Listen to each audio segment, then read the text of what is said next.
And then if you want to let people know we're having interpreters coming. Okay. Good afternoon. We're gonna call the meeting to order. We do have interpreters on the way, but they're running a bit late, so we're gonna get started and hopefully they make it in here, as we go through the introductions. Tenemos intérpretes que están por llegar, solo que vienen un poco tarde. Entonces vamos a comenzar con las introducciones y ojalá lleguen durante este tiempo que abrimos la junta. We'll begin with the pledge of allegiance.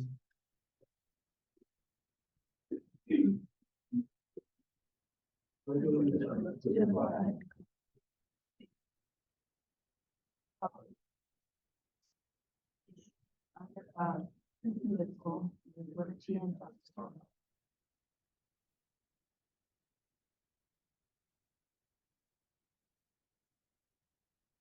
Next on the agenda is the adoption of the agenda.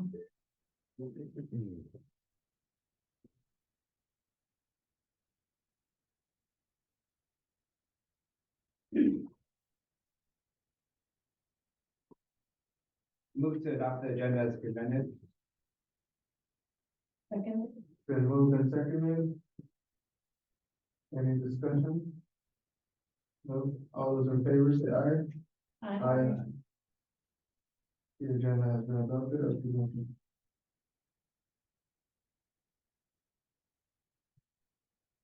So next we have introductions. We're gonna go around the table. Yep. Okay, so we'll start with Sarah. I'm Sarah Bishop. I'm the Director of Business, and I'll be walking us through most of the agenda this evening. Hi, I'm Joe Morlock, Superintendent. Hi, I'm Elena Kalugan, just on the board. Budget member, yeah, budget day. Yeah. Yeah.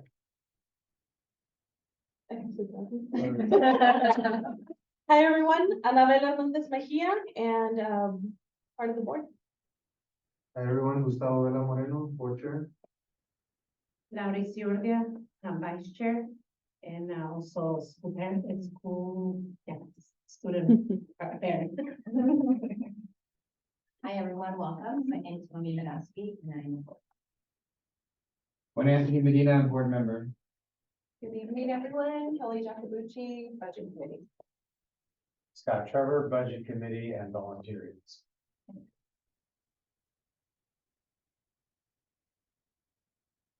Thank you all. And next we will proceed to elections. Who will elect the budget committee chair first? And then you can accept nominations or nominate. So you So we'll open it up. to nominations for budget committee chair.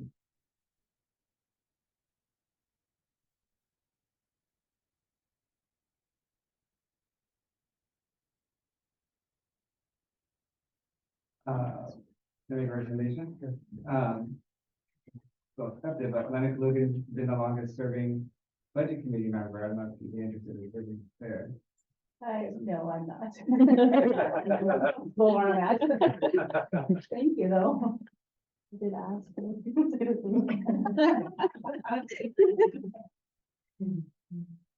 Okay, want to nominate someone else?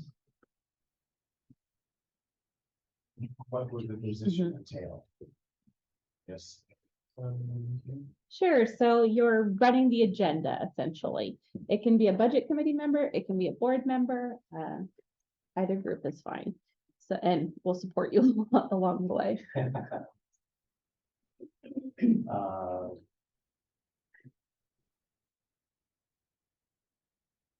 Since I'm so new at it, I don't want to volunteer getting over my head. I'm still going through all the numbers. Can I pass this round and not want to be in charge? We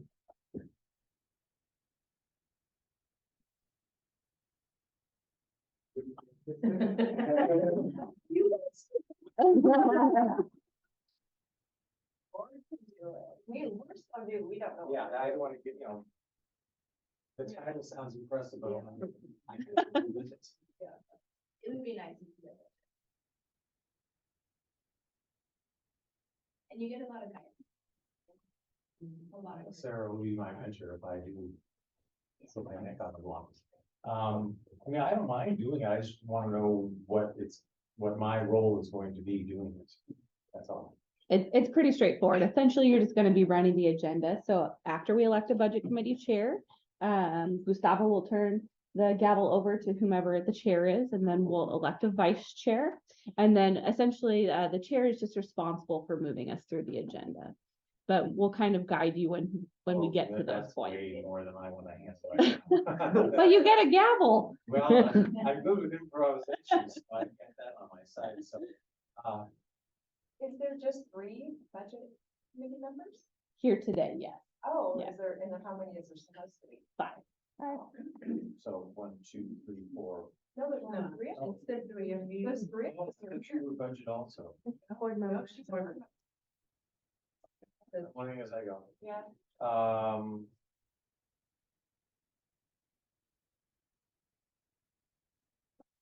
Part of me wants to say, yes, I'll do it, just to do it. You're gonna help me. All right, I will volunteer, but if I get in hot water, it's not my fault.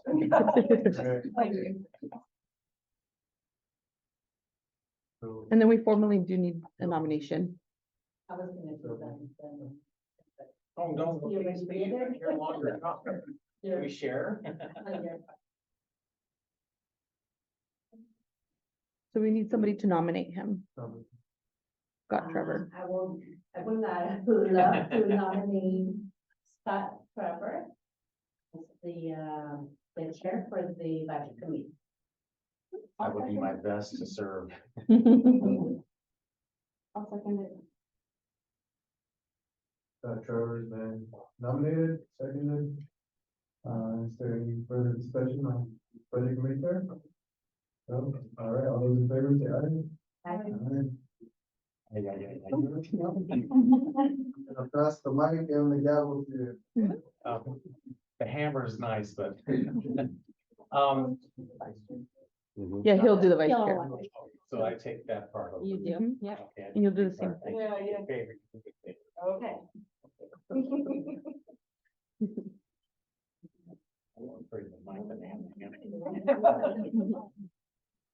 So hammer away. Now we elect a, Vice. Nominations for a vice chair. okay, nominations for vice chair. Can you guys hear me without the mic? Okay, I don't need Mr. Mike then. So who would like to volunteer for the secondary position? Oh, you sure? I nominate Ms. Kelly. Okay, And it's half. Ooh, did I- you have to call if, see if there's any more Oh, nominations. any more nominations? Any more nominations? Okay. I guess Call for a vote. And then now And call then- for a vote. Call for a Oh, vote. call for a vote, I'm sorry. First in favor, can I do that one first? All in favor?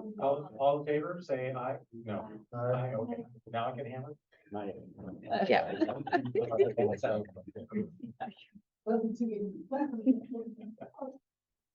Okay, guide me, Sarah. So now we'll move to the next item of the agenda, if that's okay with you, Chair? Which is, The budget 101. oh, Number okay. Okay, Sarah will be our director of business, so I yield to you. I'm putting up the presentation, Jenny.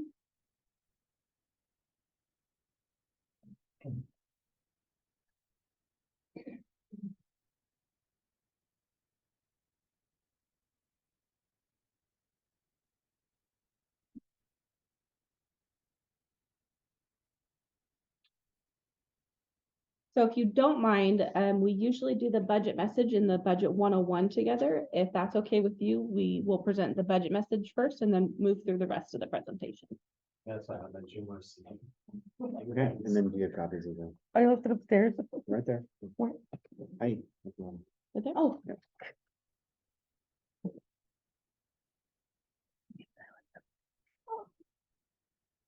Oh, didn't we? Okay.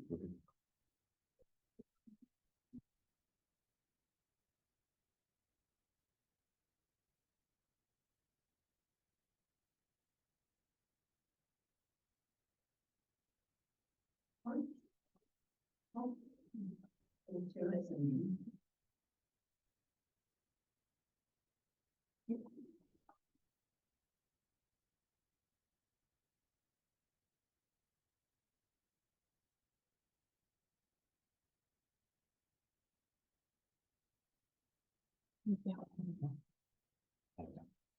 much copies, if anybody? All right, thank you, Chair Trevor. So this is our budget message. It'll eventually go into the final book at the end, so it's just an introduction, and then we'll go through all the details later on. Okay. Over the years, the Woodburn School District has been known to be a leader in providing for the needs of multilingual students and families and for closing the achievement gap for students. We have consistently prided ourselves in the work we do on behalf of our community and look forward to continuing this success in the future.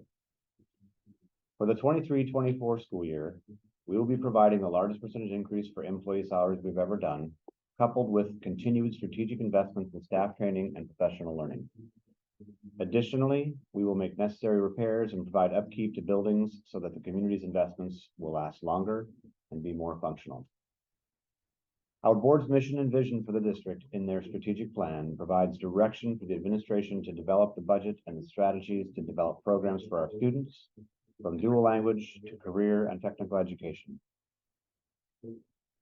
We also use the feedback collected in prior years for the student investment account and other grants to supplement programs and provide additional services not possible through the general fund alone. During much of this school year, hello. It's hard to hear you back there. All right. During much of this current school year, we have been planning on a significantly lower allocation from the state school fund of $9.9 billion, which would have been nearly a $4 million shortfall to our roll-up costs. In late May of this year, last week in fact, we learned to expect something near $10.2 billion, which is much closer to the amount we needed to remain whole. Coupled with our strong ending fund balance position, the district is in sound financial shape for the next several years. Thank you for your service and commitment to helping make the Woodburn School District as strong as it can be. This budget reflects our hopes and our plans to continue the difficult work we do on behalf of students and their families. And we look forward to the opportunity to the impact this work will have on the Woodburn community at large. Budget assumptions. A state school fund allocation of $62 million based on a $10.2 billion state budget. The investment of a 49% of the biennial allocation. Our ADMW, which is our student enrollment, will remain relatively flat. We will invest $18.9 million of our ending fund balance at the beginning fund balance. Projected increase of nearly $400,000 of interest on investments. A reduction of $500,000 in title funds since the 2020-2021 school year. Our expenditure assumptions are that we will honor negotiated contracts with licensed and classified staff, an increase of approximately $7.04 million in wages and benefits for existing staff rollout. Per student allocations at buildings will remain the same as the prior budget year. $6.7 million will be allocated to contingency and reserve. Staffing and program assumptions. We will sustain our current investments in high quality staff, programs, and services to students. We will allocate additional staff and resources to support mental and behavioral and safety needs. We will allocate staff to support strategic and effective class, group, and caseload size. And we will allocate resources for providing more well-rounded education programs and partnerships, and then STEM, CTE, and college credit. Respectfully submitted, Dr. Joe Mohawk, Superintendent.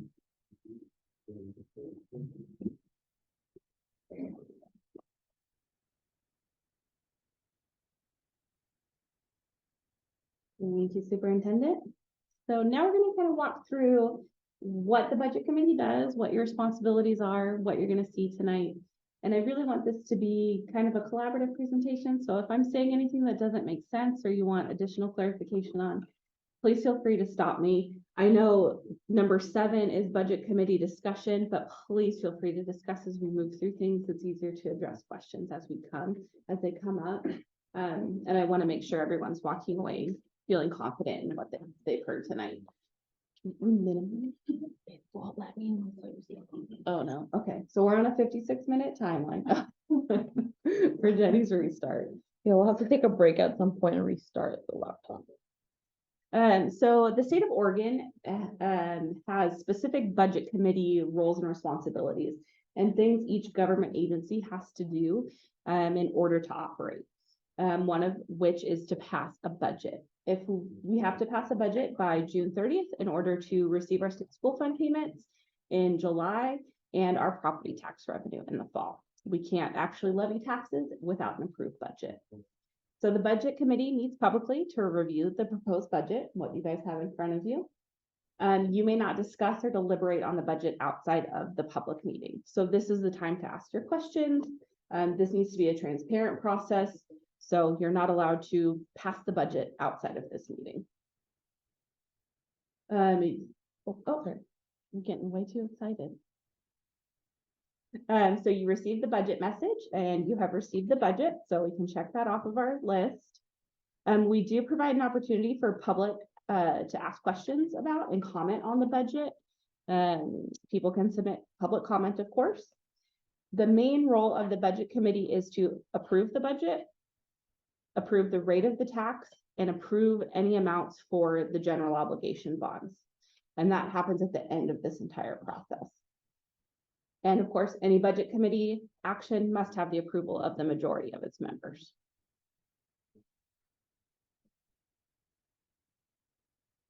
So you're seeing our current strategic plan in this. Jenny's having all sorts of issues. The strategic plan is really what drives the budget. This is the community input that's received during the year and kind of sets the tone for everything as we operate. So I think it's important to kind of center our discussions around this and what the board and the community has already said its goals and objectives are around the Woodburn School District.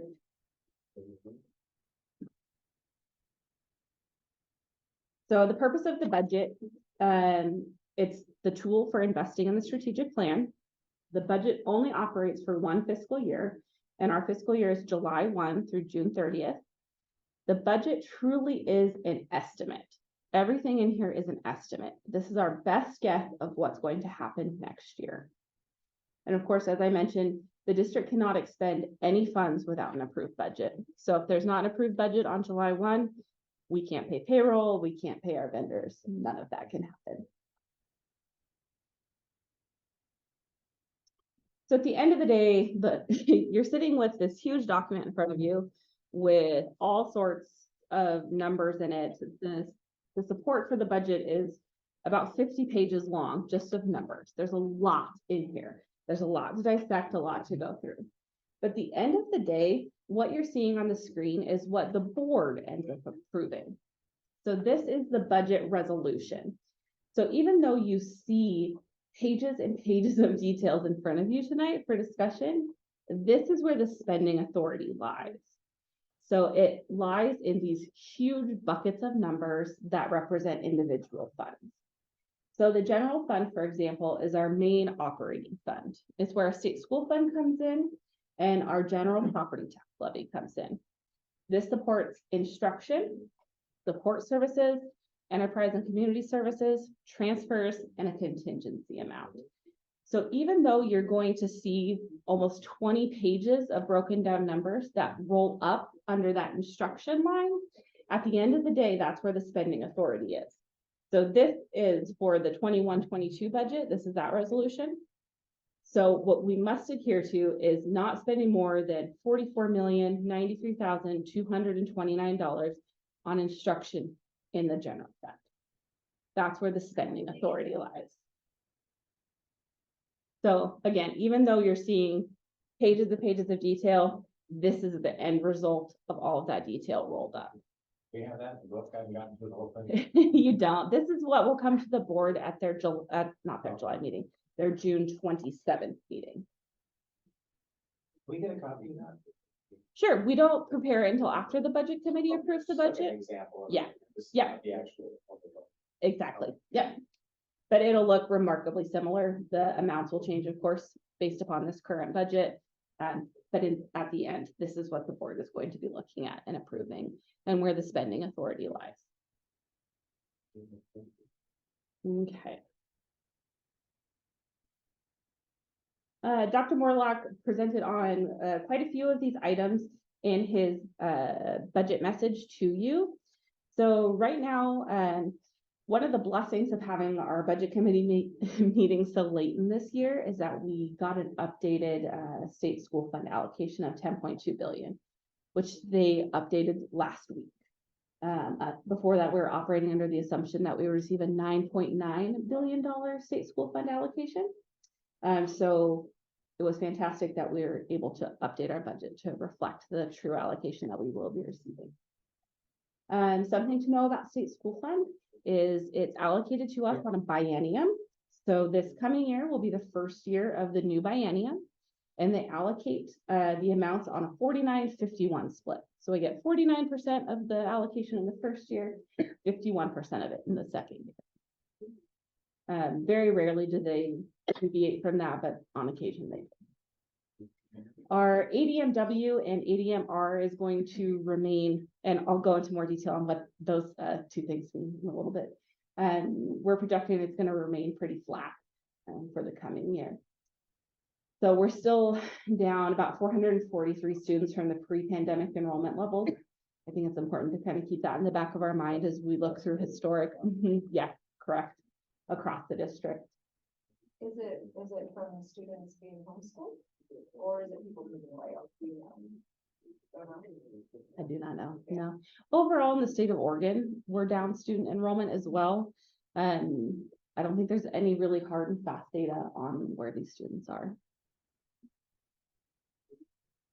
So we're investing 18.93 million of our ending fund balance as beginning fund balance into the budget. And again, I'll kind of go into more detail as to what that means when we get to the detail sheets. So we still have our ESSER funding. We have a little bit left in ESSER 3. ESSER 2 is pretty much completely spent for the next year. So that will still be available to us. And sorry, you guys can't. Switch. Oh, is it okay if we take a break so Jenny can switch out? It'll take me like one minute. Okay.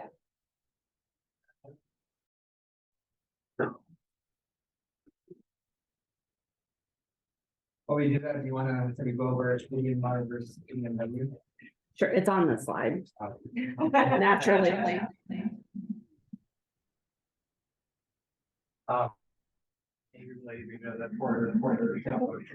Sorry.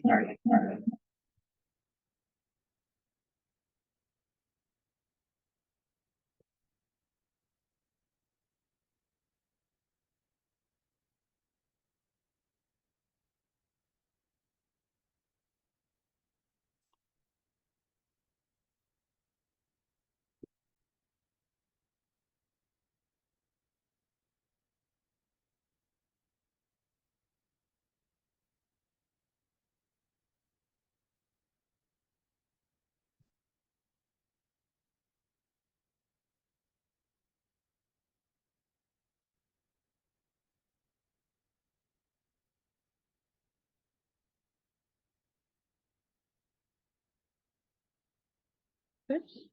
Yes. Okay. Back in business. Okay, so one of the main things we are focusing on for the budget is making sure the strategies we have in place now can withstand any future impacts. So this year is in our interest. Our interest rates have been very, very low the past few years. They have skyrocketed this year, which is fantastic for us. So we are budgeting for a huge increase in our interest revenue. And then, of course, one of our largest things going into our revenues is our beginning fund balance as well. Where is the interest coming from? Is it just reserved? How we thought? So we have cash in the local government investment pool. It's essentially the state's authorized savings account for all government entities. We can put our money in there risk-free, and it earns interest. The state manages that pool. There's no risk to that pool. It's all insured, and that's where the rates come from. So it's like a CD for. Essentially, yeah. It's like a money market. Yes, and we try and keep the vast majority of any cash in the local government investment pool. Our general bank account that we use, we only keep enough funds in there to cover current obligations that we have. Because of course that bank account doesn't earn any interest, so we try and be very mindful of where we have our cash. So state school fund and ADMR versus ADMW. ADMR is average daily membership regular. That's the physical bodies. Average daily membership W, or weighted, is the weighted students on top of the regular student. So obviously each student is worth one, and then they're allocated additional amounts based upon the type of student. So we have students in ESL programs who are weighted an additional 0.5. Students in pregnant and parenting programs are given an additional 1.0 weight. We have students on IEPs, which are given an additional 1.0 weight.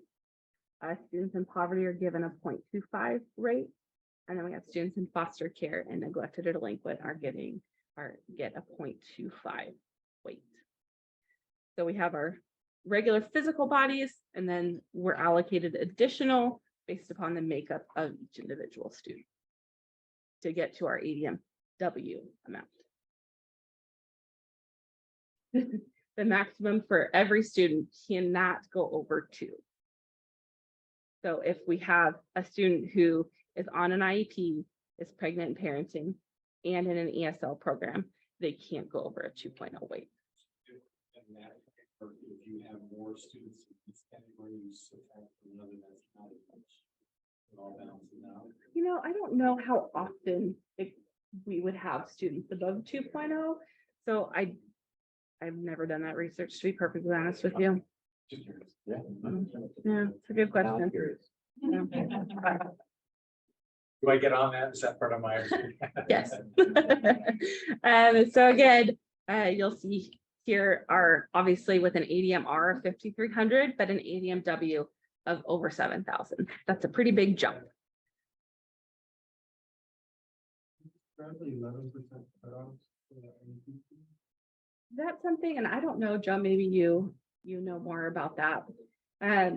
But ODE have limited the number of students that they'll give that additional weight to at 11% of district ADMR. I don't know when that came into place or why.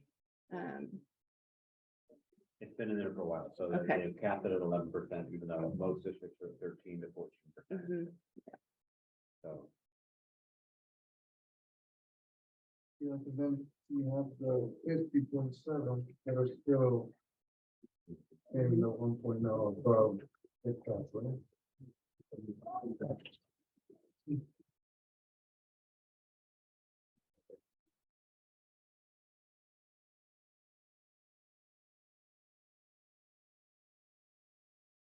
Okay, so general fund expenses, you will see licensed FTE has gone down, and again, due to natural attrition and updating of student counts, staffing to reflect those amounts. Classified staffing has a very minimal change from the prior year. We are proposing a decrease in the supervisor and managerial FTE category. You'll see that reflected.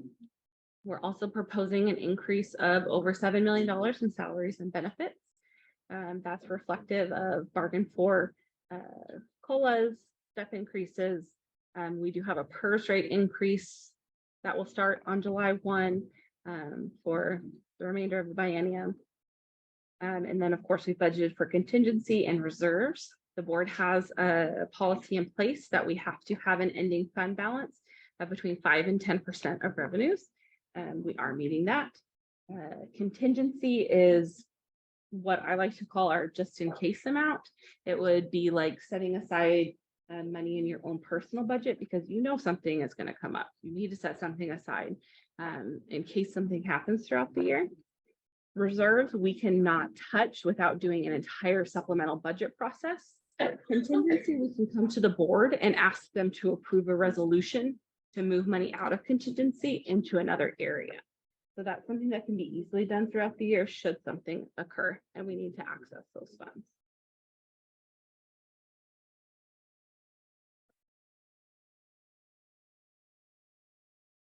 And so this is in your book as well, if you want to see it a little closer. This is our expenses by object code in the general fund. So we're going to kind of get a little more into the nitty gritty now. When you look at your budget detail sheets, you're going to see essentially 3 sets of numbers. The first 3 numbers are the fund. 100 is our general fund. The second 4 numbers are the function. And then the third set of 4 numbers is the object. So these are our object codes. Anything that starts with a 1 is salaries. Anything that starts with a 2 is benefits, and so on and so forth, as you guys will see here. So as you can see, the vast majority of our general fund budget is spent in salaries and benefits. This is typical for every district and probably every government agency in the state of Oregon. You're going to see salaries and benefits taking up most of the budget. In our case, it's 76%. This is pretty reflective of how it's been in prior years. It'll continue to be that way probably through the end of time. So that is not changing there. Standard procedure, yeah. I think some people are kind of surprised to see it that way if you don't operate in the finance world, but it's very typical. Our next biggest category is our 300, which are purchase services. This is our utilities, our contracted services, including busing. That's probably our biggest category there is our bus services. So that amount is fairly large as well. The next largest amount is our ending fund balance that we're required to have and our contingency. And then, of course, we have supplies and materials, such as our 400 objects. Those are kind of your general operating costs. That's going to be buying papers, pencil, textbooks, things of that nature, computer software. And that makes up the vast majority of our general fund budget is in those objects there.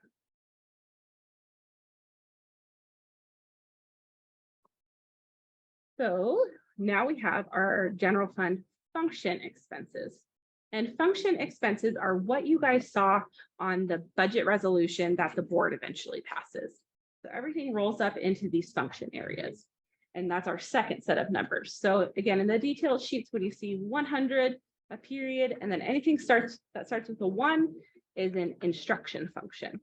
So those are things that are directly supporting classrooms. So these are any of your elementary teachers, your middle school teachers, your high school teachers, your ESL teachers, anything like that falls under an instruction function of 1,000. Yes, correct. Most of our SPED supports fall under 1,000 as well. First page, that's what. I think you answered what I mentioned was the salaries, that's just the full bucket of salaries. Correct. Benefits and everything on the first page.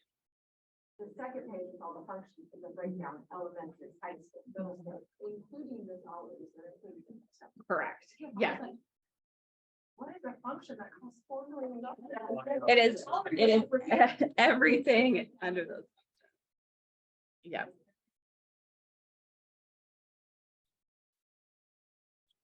Correct. So again, 2,000 are support services. That is counselors. That is the library. That's the principal. That is the maintenance office. That is grounds people. That is me. That is everything. Our busing contract all falls under a support service. So you'll see those are our biggest functions, as they should be. Enterprise and community service, you see a small amount in there. You're going to see the majority of enterprise and community services in our special revenue funds because we receive additional funding to support those items there. The 5,000 functions are called other. I know, super descriptive, right? Any sort of debt service or transfer that we have. So presently we have transfers to a debt service fund and to reserve accounts. The reserve accounts, and I'll go into these in more detail later, have to be approved by the board before they can begin. So many moons ago, the board approved our reserve accounts. Then we have contingencies, and then of course our ending fund balance or reserve. Debt service and transfers. Debt service and transfer. So we don't actually have any debt service in the general fund, but we have a transfer to a debt service account. So if you're low, So we have, and I'll get into more detail when we get into the sheets, but we have a full faith and credit obligation that requires a transfer from the general fund to support that debt service payment. And so that's why we have an amount there. Okay, special revenue, sorry. I'm not used to talking this much. Thank you.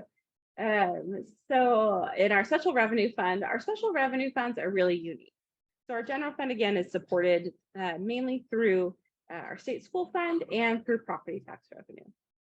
Special revenue is unique in that it's solely supported through grant funds or other outside sources that have very specific purposes. So the general fund is really where I like to direct most of our attention because that's where we have a little more leeway. For example, in Title 1A funding, it's very specific as to what we can spend it on. We have to have a budget narrative approved by ODE, the Oregon Department of Education, every single year. And allocations are based upon our student counts of our students in poverty. Other examples of special revenue funds are IDEA, or the Individuals with Disabilities Education Act. Thanks, Dana. And that solely supports our SPED students. We have our Student Investment Account, or SIA, you'll hear me refer to it as, that we went through an entire process a few years ago with the community, student feedback, parent focus groups, to determine how that funding was to be spent. We also have to report annually, actually, excuse me, quarterly to ODE what we spend that funding on. It has to adhere to the budget narratives that we've submitted. And then there's annual reviews as well. So everything in special revenue funds is for a very specific source, for a very specific purpose, and we have to adhere to that purpose, and we report regularly on this item. We still do have some ESSER funding left, not a ton of it. ESSER 2 ends in September 30th of 2023. It has to be spent by then. ESSER 3 funding ends September 30th of 2024. is that 23, 24, 19, 20.9 million? Is that with a excessive amount? The smalls might be offsetting that number, why it's lower. than For rates? Title 1A? Yeah. So Title 1A is based upon our current students in poverty. So as you can see, our student demographics have been changing significantly, just from 21, 22 through what we're projected to have for next year. Over $400,000 decline in funding. So that means our students in poverty counts are going. Coming out of power. Yes. Okay. It is a good thing. It's fantastic. But it also means we're having a decline in that funding. And most of our funding, as you know, goes to support FTE. So it's finding a way to make sure we can balance our current FTE levels with the funding we have here. And then enrollment plan, I'm seeing 857 students in poverty for 21-22 versus 897. Is that right?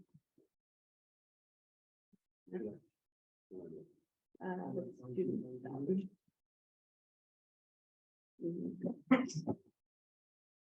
Yeah, so that's what the current projection is for the 22-23 versus 21-22. So they actually use two different measures of poverty for these, which is not super helpful. Title I versus state school fund. There's another variable. Unfortunately.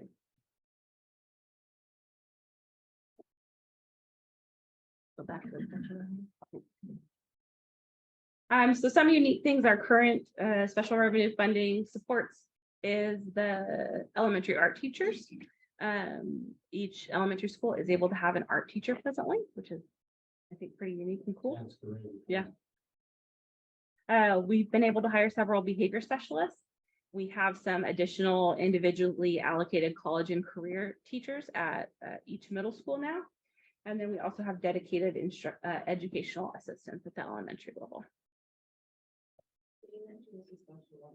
Mhm. Mhm.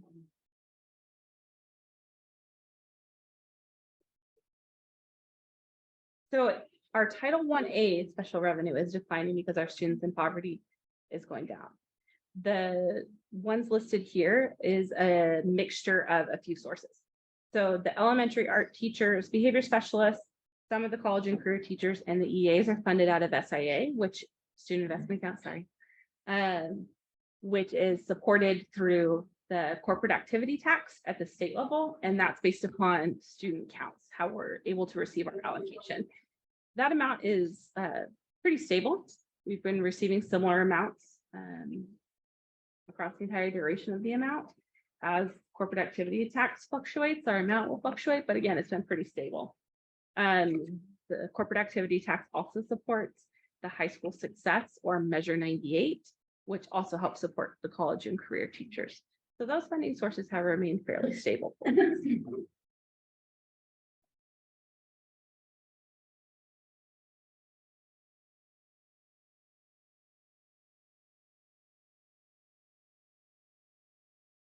The next one. I could air over too. Okay, then we have our debt service funds. These are things that we are required to pay. We entered into debt obligations. We must pay them.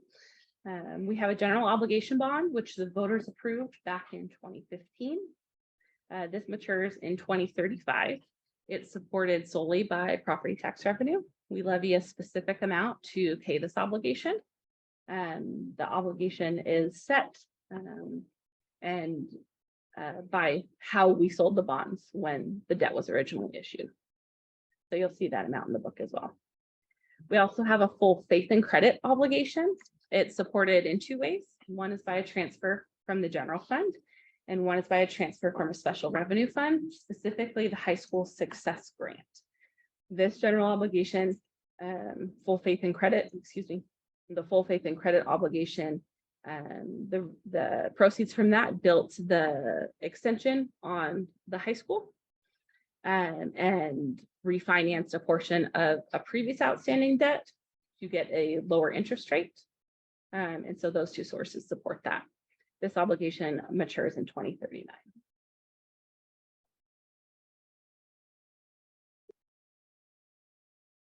We also have capital projects funds. Historically, for the past several years, we've had a bond fund and the high school success building fund. Those are all expended, so yay, we don't have those anymore. All of those proceeds are gone, they're done with. So now we have a major maintenance fund and an athletic reserve fund. These are supported by transfers from the general fund. Their purpose is to support major district maintenance projects. So obviously we have yearly ongoing maintenance that we do. These are for those one-off things when we're planning bigger things like roof replacements later on, upgrades such as that we can't support with just a one-time expenditure out of the general fund. So it's like putting money in your savings account because you know you need a new roof on your house. Same concept here.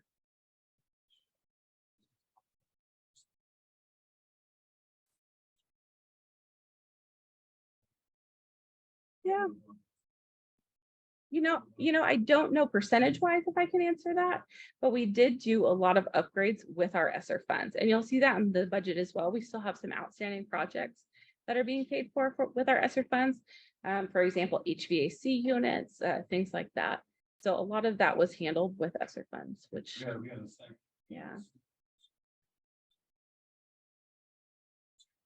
Probably one when I met you. There was a 2 years left of COVID funds. So is that still being allocated for some of these projects too? Correct. Yes, they've already been obligated, and the board has to approve any of the capital expenditures with the ESSER funds. So anything that's outstanding has something that the board has already approved, and we've gotten approval from ODE on as well. Yep. Our other capital project fund is our construction excise tax fund. The state of Oregon has allowed school districts to impose a tax on any new construction or remodel construction that adds square footage. And so those are our rates, $1.56 and 0.78 per square foot for commercial and residential property.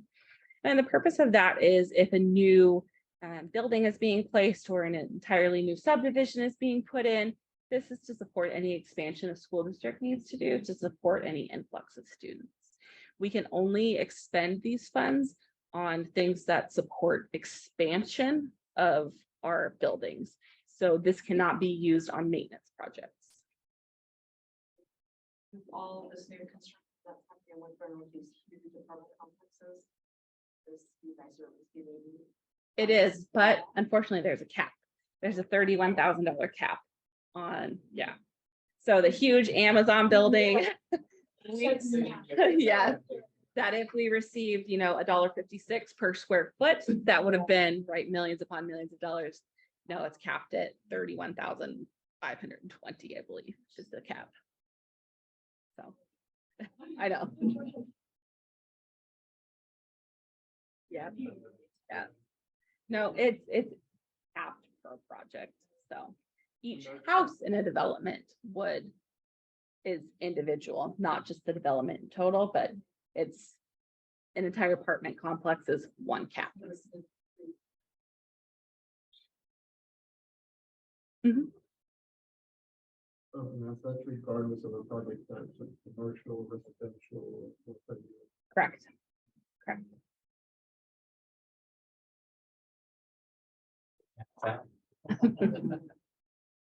Okay, I think that might be it. Yep.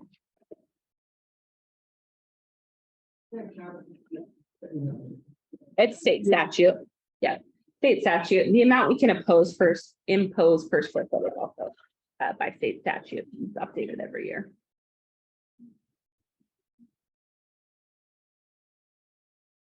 So that was a lot to digest. Does anyone presently have any questions? You get it all fit together and I can read the rest of the details. Well, that may still be required. But that'll be a celebration. I didn't see any, what's the percentage allocated for lunches, for Woodburn School? So we're gonna get more into the budget detail sheets and we'll talk about nutrition services and that Okay, as we go through. and the other thing is, you said that we have like about 400 less students in the school, right? Correct. And which schools did they lose 4 students, like which Lincoln, I mean, which, you guys have some data about it? Sure. So we have lost student enrollment across the board. We've lost quite a few at the elementary level, has been one of our biggest impacts, but it's across the board. Did anybody take the opportunity to call the parents and see, where the students are, or, take some time to call the students? So we don't actually know the students that, I'm not going to articulate this correctly. Maybe Sonia can help me. Mine, right, this school, did anybody take the opportunity just to call and say, hey, is your student coming to school, or they actually confirm that they actually moved to different state, to different cities? So the state of Oregon lost 30,000 students across the board, right? So overall, the state is down 30,000. I know, I'm talking about here, Woodburn. Yeah, and so we don't know where they've all gone to. So nobody did a phone call and find out. Yeah, they don't have to tell us where they're going to go. Yeah. necessarily. So Hi, so I can prepare myself at the welcome center to call. I have somebody that's been passed to specifically help to see what some of our students left. I've also texted my call, if some people did not come back. A lot of the kids, we can pick up from our data statistics of from another school. A lot of the kids come from a different school district. A lot of kids are being homeschooled. A lot of kids are taking online classes. And then there's a couple of kids, small percentage of kids that I don't know where they're at. That we're still looking. I'm still having somebody to track other schools well, I would pick that up from the state. So, honestly, there's probably about 10 kids that I'm worried about that I have no idea where they're at. But other than that, for the most part, I think that we've done, I think my homeschool parents have done a really good job, and the people that I have working here on calling, because I was too concerned about where are these kids, where did they go? Most of them are placed somewhere else. Okay. I don't know exactly why they left. I didn't get to that. Why? But Oh, yeah, but they were said 400 students. Yeah, thank you. But some, to add on to that, in our school, there's one that comes in for a couple of days and vanishes for 15 days, and they get dropped off the thing in the back end again, so those numbers are in there too. Right? Correct. And that's where the average part comes in for our average daily membership. And so something, thank you, Sonia, for that. She articulates it much better than me. Students and families are not required to tell us why they left the district. So there is that data that we. We also saw some of the students that Sonia mentioned. They went to another school, and they were small private schools. They were more they were working in person instead of remote. So parents decided that it was better for the kids to be there. So some of those stories that we've heard. Correct, but do keep in mind, as Joe mentioned, the state of Oregon is down over 30,000 students enrolled. And that also tracks students who are homeschooled, students who are in private school, students who are doing online school. So Out of public school, not necessarily out of Correct. school, but just pulled out of the. Correct. yes, and even there is a percentage of those students that ODE is not sure where these students have gone.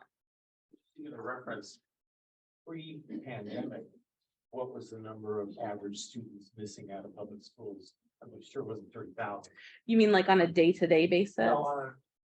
Yeah, whatever you're basing the 30,000 on. So what was So your- that would be, the 30,000 is based upon the ADMR.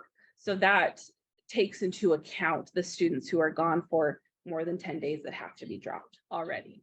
So these are students that have disenrolled from public school completely.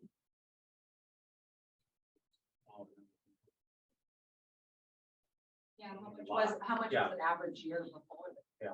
In the state of Oregon, our overall enrollment was increasing. It was never going to. Correct. Oh, okay. Correct. Do we have numbers of the nation? Oh, I. A lot more than 30,000. American only- We don't know. Learn about students that are in a similar situation out of Oregon, for example, Washington and several others, but I have yet to read about a school that is out. So I don't know either. I think it's a nationwide. Yeah. Okay, so if you guys don't mind opening your budget books, we're gonna start getting into some of the detail. Again, I'm gonna move through this fairly quickly, so please stop me. I feel like we've gone through, oh, does anyone need to take a break or anything? Because we're online and we're sitting there some voice. And it's a microphone and we're touching it with the papers or something and it's. That could be back a little further. You can mute, you can, So I heard. it'd be bad if I turn it on. It's hard for people to. Usually why we don't use microphones. Do you guys mind if I turn the microphone off? Can you hear me in the back? I can try and speak up a little.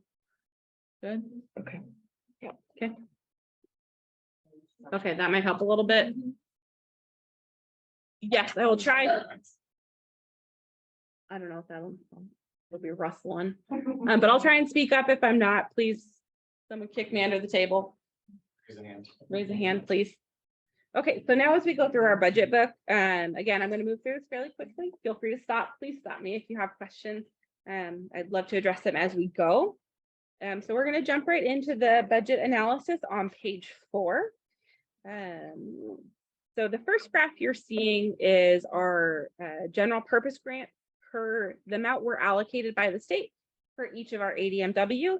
You will see logically that the amount we're allocated each year goes up as it rightfully should. costs increase each year across the state. The hope is that the state of Oregon increases state school funding each biennium for us. So you see that amount increase, so that is absolutely fantastic. The next few pages talk about our enrollment. We've kind of talked about that in depth already. Our enrollment has decreased. Again, for next year, we're predicting relatively flat enrollment. So not a lot of changes for the next year. The next graph, I think, is pretty unique and speaks to the amount we receive in our weights for our ADM. You'll see in kind of the purplish blue the amount we spend per student versus the amount that on average each district in the state spends per student. So we are always above the amount that the other districts on average spend per student. And again, that's indicative of our student weights that we receive. So because we have more weighted students, we're able to expend more funds on each student.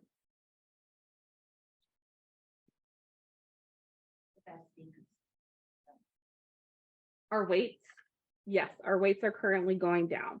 So in the future, you might see that shift or become more equalized, but presently we're still spending more per student than the average district. And this is just general fund.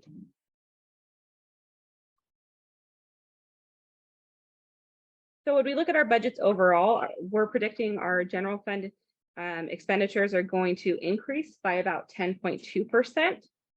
Our special revenue funds will be decreasing, rightfully so, because our ESSER funds are expiring. So that spend down should decrease. Our debt service amount is increasing, and you'll continue to see that increase for the next few years before our amounts mature. The reason the debt service amounts increase each year is, in theory, property tax values should go up. So the amount of the impact of your property taxes that is affected by the general obligation bonds should remain relatively stable. So that amount does go up over time and will continue to do so. Unless values go down for some reason, which is pretty unique. It doesn't happen too often. Most counties will still impose a value increase on each property, regardless of the market. It goes off assessed value. Yeah. So assessed value, I cannot recall an instance where they didn't increase assessed value. They increase that every year. Nutrition services, we are predicting that amount to increase. So nutrition services is unique in that we budget for them separately. That's what feeds all of our kids. They have some really specific resources that come in to support them. Next year, we are still proposing that all of our students eat for free. That fund is still able to sustain itself, which is fantastic. We hope to continue that going forward. Then we have our facilities funds, which is our major maintenance, and our athletic reserve. We do have some bigger projects that we're hoping to complete next year, so there is an increase in spending there. And construction excise tax, we're continuing to receive funds rolling in from that, from the construction throughout the city. So that amount has increased as well. You know what projects are going to be getting done? Overall in the city, or? So for facilities, we're hoping to do some roof repair. Athletic reserve, we just like to have that amount outstanding for any future projects that might come up.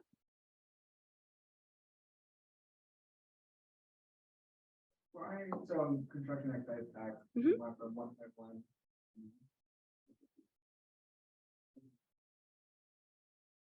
Because we haven't spent those amounts, so they're just sitting in that reserve. So it's essentially that balance in that fund just growing. So right, so what you're seeing is a reflection of the increase in the amount that's just in that fund that's just sitting there. So it's not bad. No. Correct. It's a good thing that amount is increasing, if you may.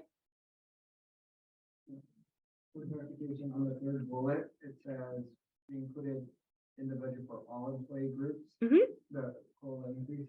Correct. Does our current budget reflect A full increase for our classified staff at the same level of the certified, Correct, and that's just like. correct. Thank you. As I mentioned, our PERS rates are going up for the next biennium. So for our tier 1 and tier 2 employees, the rate will be 27.87%. For our OPSERP or tier 3 members, if you wish, the rate is 25.03%. That does not include the 6% employee pickup that the district pays for. Any PERS questions? It always seems like people have PERS questions.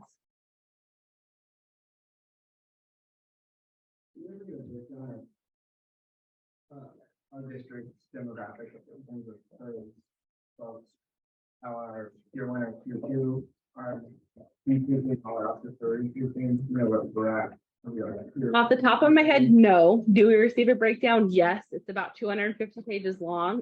And Milliman prepares it, the actuary who does all the PERS work. But honestly, off the top of my head, I couldn't tell you. So PERS is a unique monster in that the biggest obligation we have to PERS is for those staff who have already retired. So those tier 1 people who have already retired, or perhaps those few that are close to retirement. Most of the current people working, the liability we have for their future retirement is not as great. So when you hear about outstanding PERS liabilities, the vast majority of it is those who have already retired.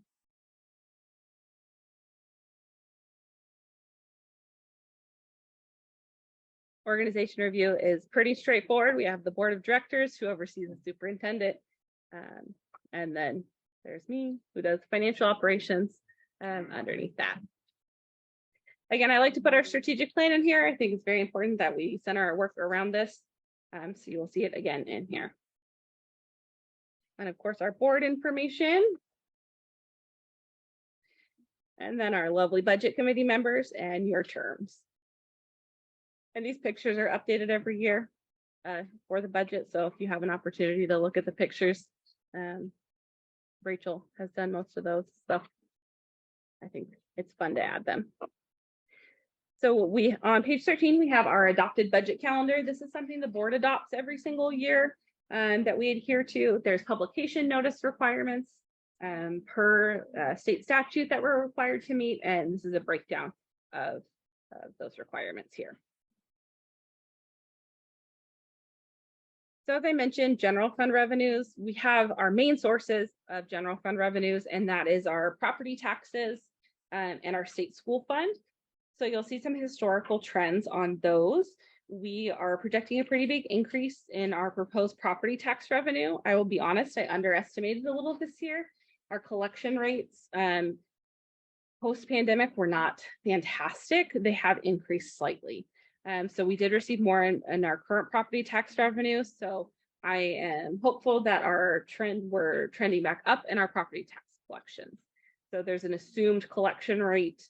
Right now we're at about 89%. Before we were closer to 85%. So this year has been much better.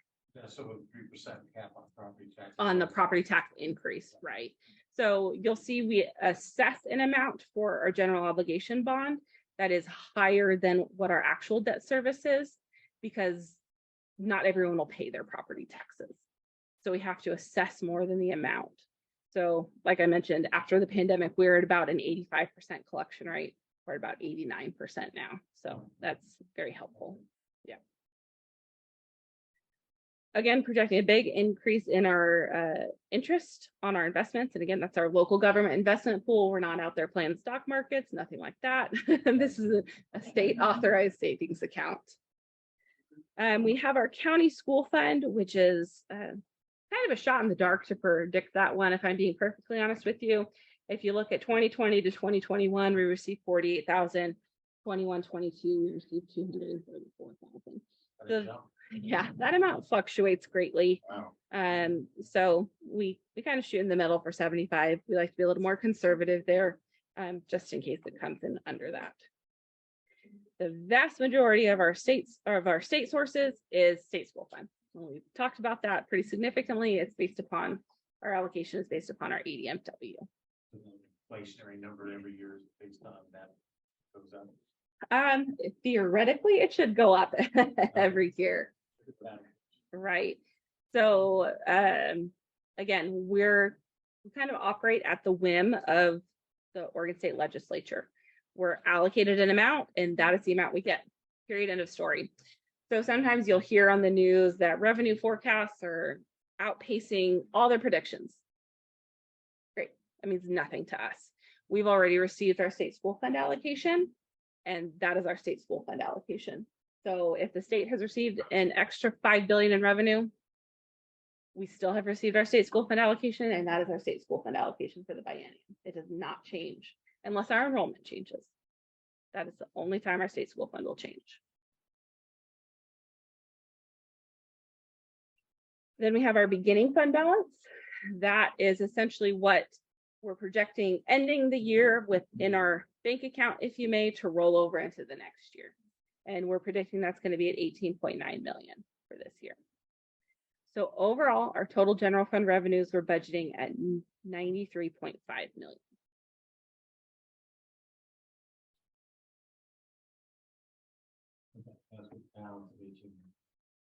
Correct. Yep, in total. So if you roll over to page 19, you'll see the entire breakdown of what we're proposing for our general fund revenues. Again, we went over pretty much all of that just a moment ago. This one? Yeah, is that the one that I asked earlier if I get a copy? Of the breakdown? Yeah. Mhm. So that's- Yep, this is our general fund revenues overall. So on pages 21 and 22, we went over those on the slides. I'll pause for just a brief moment in case you have any questions that just came to mind. Okay. No, it all makes sense now. Perfect. So pages 23 through 26 are a further breakdown of what you saw on pages 21 and 22. So you'll see function 1111 is the elementary K-5 instruction function. Now, don't be naive and assume that everything that supports elementary education is in 1111 because it is not. Another good chunk of funding that supports elementary education is in function 1291, which is ESL. But 1291 also supports middle school and high school education as well. So it's very difficult to say we spend X amount of dollars on elementary education at Woodburn School District because all of these functions are broken up uniquely to support all the levels. And then again, for example, we have things like function 2410, which is principal services, which supports the operation of each office essentially in the school building. That's going to be the secretary that you see when you first walk in. It's going to be the principals. It's going to be them paying for the copy machine that's in the main office. All of those things will roll up there. Again, we have things like counseling, which supports each individual school. So all of these things support each level of education.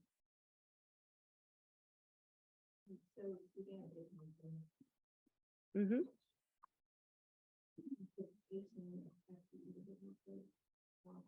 Mm-hmm.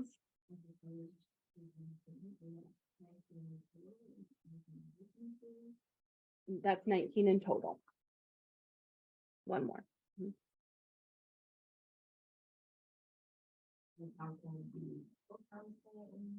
This is school counseling from the general fund. Supported school counseling.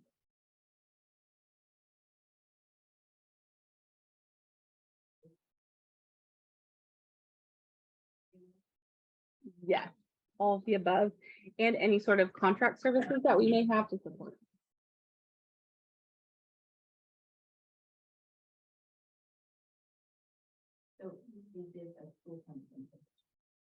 This is a school counselor position, correct?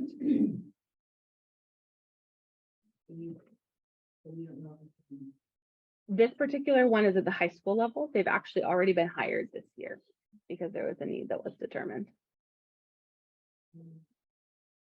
So 21, 22 is just one counselor or multitude? Or am I? So function 21, 22. So presently adopted for this year, we had 18 school counselors. Okay, that- I see. Mhm. And then next year, for the proposed budget, we're proposing 19. One more. Yes, FTE of school.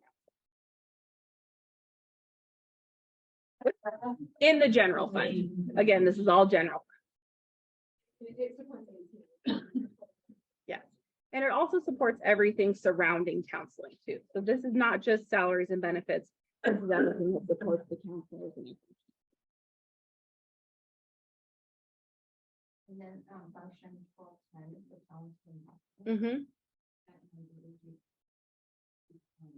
correct. That's due to natural attrition and trying to roll that position into one. Well, 1 point. Into 1.8 FTE that's supporting district wide. 1.8 FTE that's dedicated to supporting talented and gifted at all levels. Again, through natural attrition and trying to allocate budget resources, really.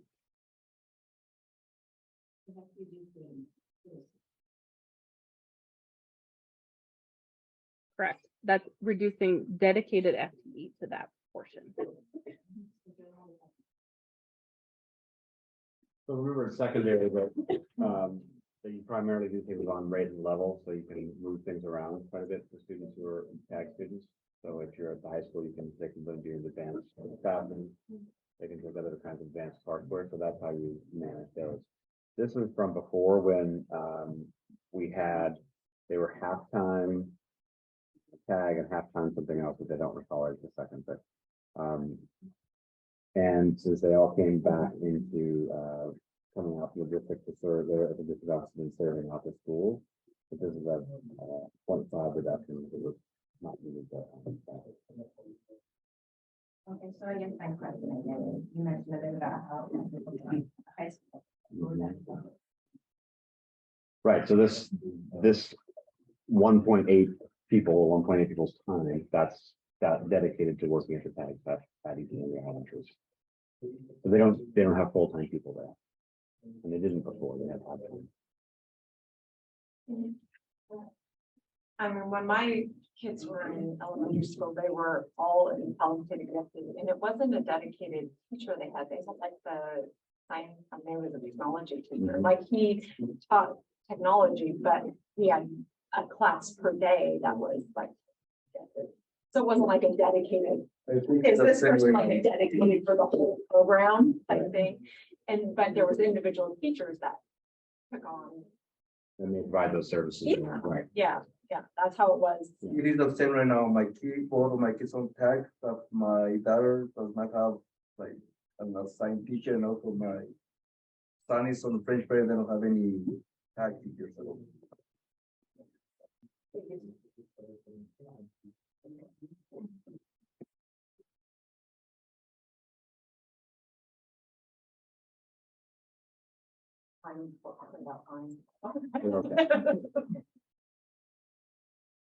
So again, these are the function levels on page 23 and 24. Very high level, all rolls up. You have salaries and benefits, materials under all of that. Again, it's a very high level view, but it does help for comparison's sake to be able to see it condensed a little more. Yes, ma'am. Yep.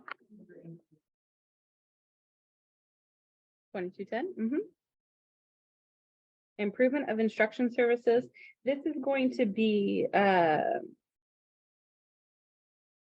Chrissy might want to jump in, and Nicole. 2210 is generally what supports our teachers in their practice. So instructional coaches, things like that are funded through the general fund. It's going to be programming of that nature. Yes. So instructional staff development is generally dedicated specifically for licensed staff only. And this would be conferences or professional development that we send that staff to. In your letter here, I think that.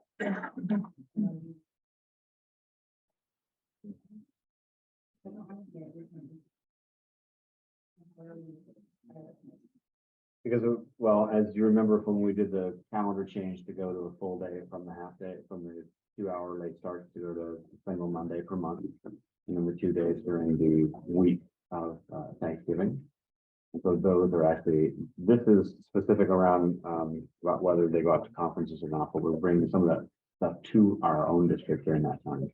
So being able to have all the staff development happening on a single day instead of the 2 hour late starts, that actually allows us to do quite a bit more.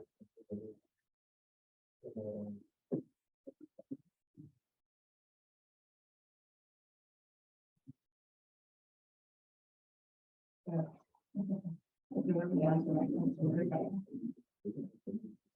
going down from 326,000.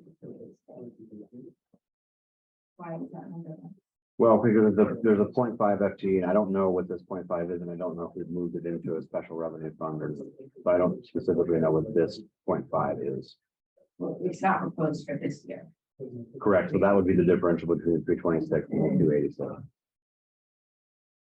It's not proposed for this year, so I don't know where this one has gone. So we don't know where that comes from. So I don't want to misspeak. So let me double check that one, but I believe that one was allocated to the SIA fund. That's not based on students enrollment. 400 out. That's got nothing to do with that. Well, overall, our general fund budget is reflective of our decrease in student enrollment. So yes, you are going to see decreases in areas because we can't sustain what we've been doing in prior years because we've lost 440 students. So is Me that, too, yeah. some things, because you have less students. Correct. And historically, you have not seen any decreases in our FTE in the general fund because we've been able to sustain what we've been doing. That's no longer the case. We're trying to be reflective of our current student counts.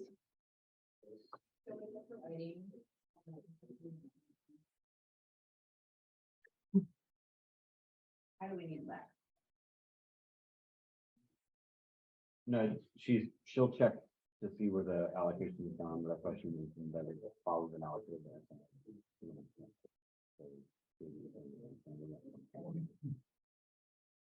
This is just general fund.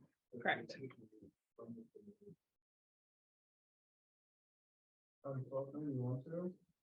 Yes. There's a decrease in FTE, but there's an increase in the amount. Yeah, I can. So part of that is reflective of our current bargain salary and benefit increases. And also how each principal budgets for their own individual building budget. So they allocate based upon their building needs. So they could be dividing up their building allocation to 1111 or 1291. They can allocate differently between those functions.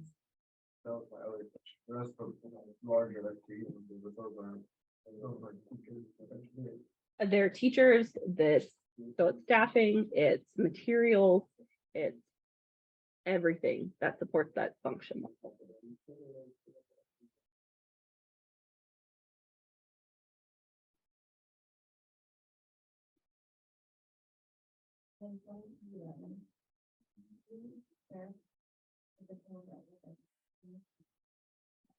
Those are all the services that support our current board of directors.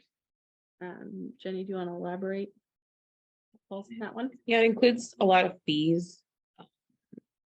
If you go to page, it's in detail actually what we budget for each of the line item, and it's on page.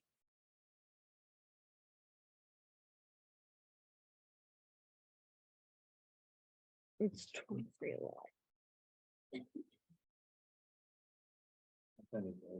Yeah, appendix A15. So the vast majority of it is the liability insurance for the district. Again, there's amounts that support board travel, negotiation, things like that. Printing, we're projecting printing new strategic plans since it'll be adopted. Yeah. Yeah, liability insurance is the majority. Yeah, That's like student accidents or things like that. liability, yeah, student accidents, just liability for the district in general. Oh, yes. Because we're part of an insurance pool, so all school districts in the state of Oregon belong to PACE, which is Property and Casualty for Education. And so there've been instances across the state, not really here, our claim rates have actually gone down significantly, but we're impacted by what happens in every other district throughout the state. So yes, I would say going up. I also got a note. They look at other school districts. Mhm. And one of the driving schools are similar in momentum. They're not. For the liability piece, Just for, like where I'm looking under 2311. Mhm. Those amounts. You know.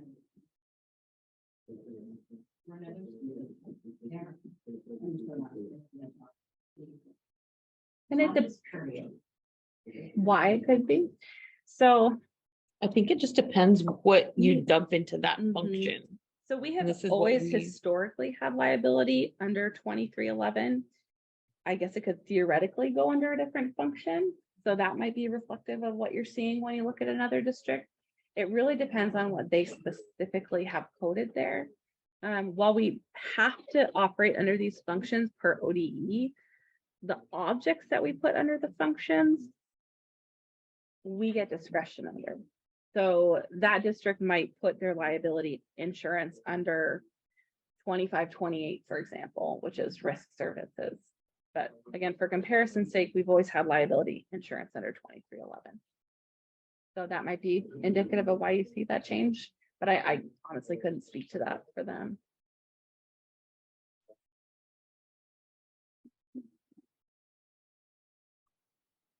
And I do want to go back to your 2240 question. Historically, most of our instructional coaches, which is the function 2240, have been paid out of Title 1A. And with those amounts decreasing pretty significantly, in the past years, we have allocated some of that FTE to the general fund. But again, with the Title 1A funding decreasing, some of those positions have been reallocated back out to buildings, or through natural attrition, we have not rehired them. So that is a true decrease.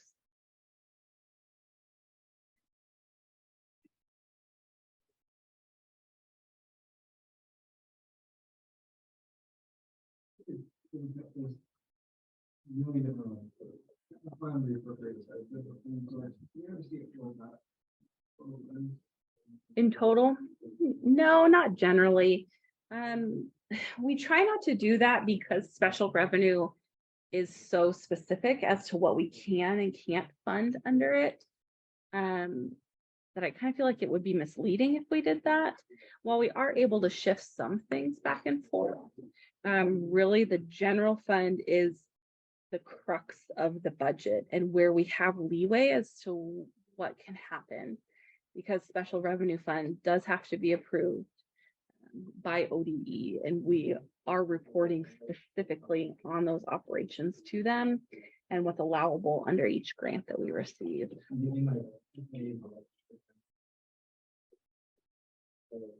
Why they need this, we're creating a special revenue for it, we're investing in. For example, I'm gonna look at the general budget, it looks like we're investing where we're just moving the dollars. Yeah, we've never really crosswalked it that way, to be honest with you.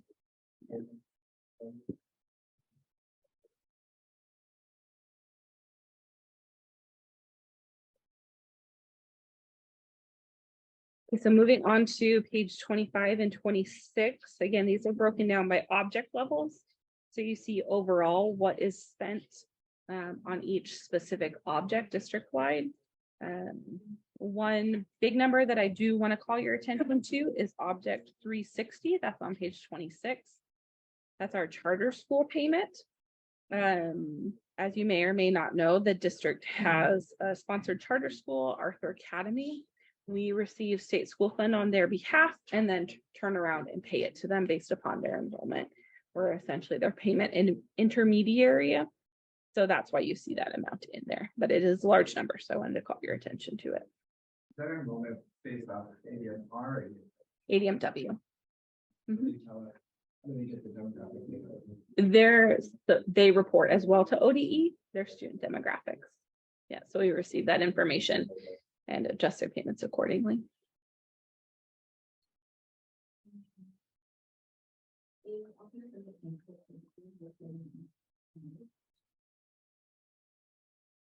Function 2410 versus 113. Yes and no. So Office of the Principal Services encompasses a lot more than just administrators. So while that is building principals, it's also the building secretary. It's also the pallet of paper they buy for the office copy machine. It's all of those things that operate that front office. Administrator salaries, conversely, would include administrators not in the office of the principal. So for example, my salary falls under administrator salary. I am clearly not a principal. So I would not fall under function 2410. Correct. Correct. This would be administrators.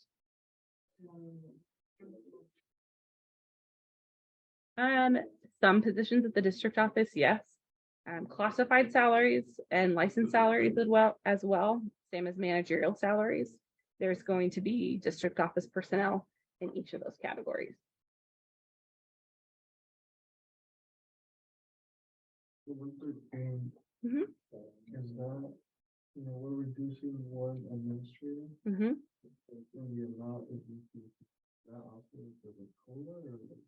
That's indicative of COLA and benefit increases as well, like the PERS rate increases. But I think it was mentioned we have to principles.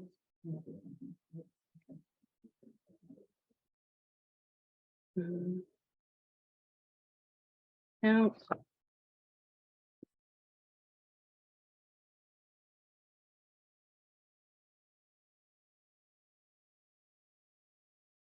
are you mapping it real fast, Joe?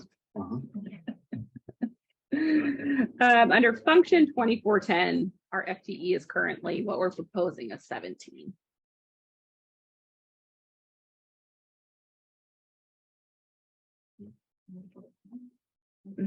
On A17.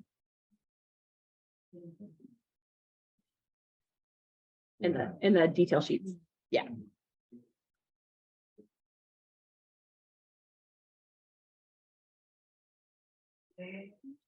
A17 towards the top.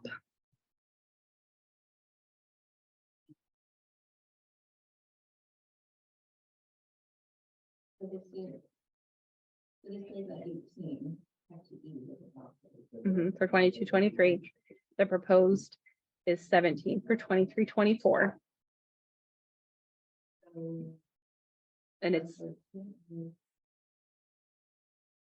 administrator salary.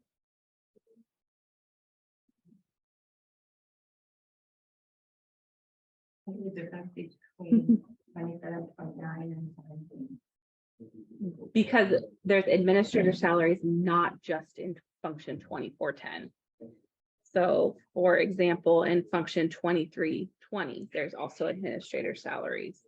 In function 2520, there's also administrator salaries.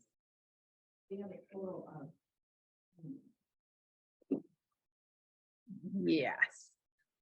In the general fund. So for right now, we're proposing 27.9 administrators for 23-24 in the general fund. I don't know off the top of my head. Overall, Joseph County. No. 17 includes the 17 you're looking at in that function is underneath the 20s, is encompassed in that 27.9. Yes. It includes building administrators, yes.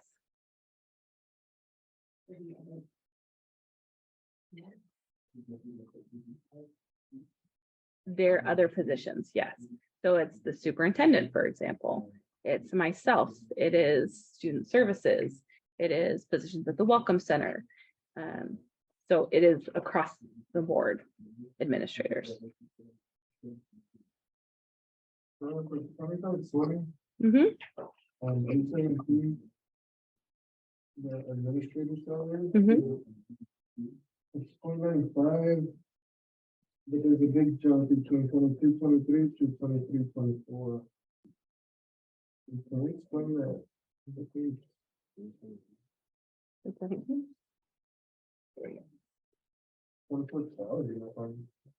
So that salary schedule changes for that position. So there are salary schedule changes, as you recall, salary schedule changes across the board for all administrators.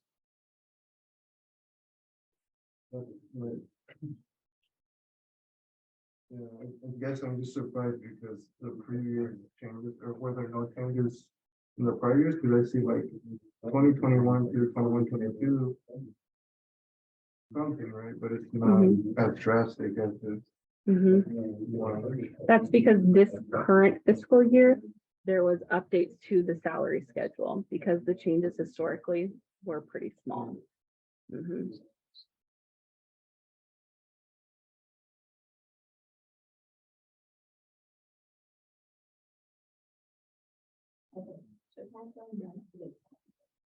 Looking at the organization.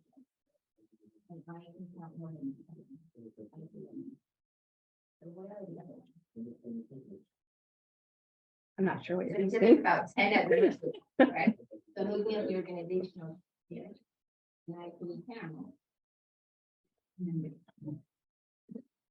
Eight, 9. First superintendent. But below are other elements. So some of the other administrators are also in that managerial category, that is B, or they're not in the general fund. I'm having Joe's got his org chart here.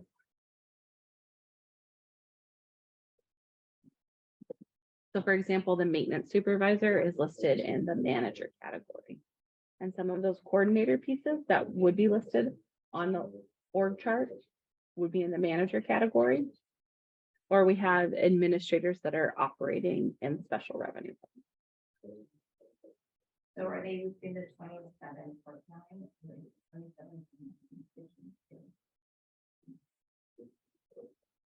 What do you mean?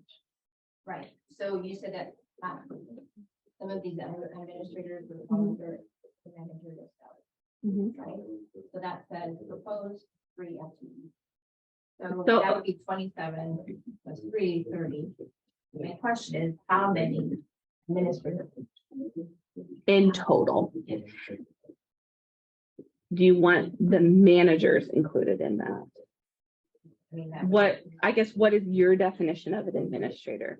So being salary. Or is a managerial, not managerial. Salary.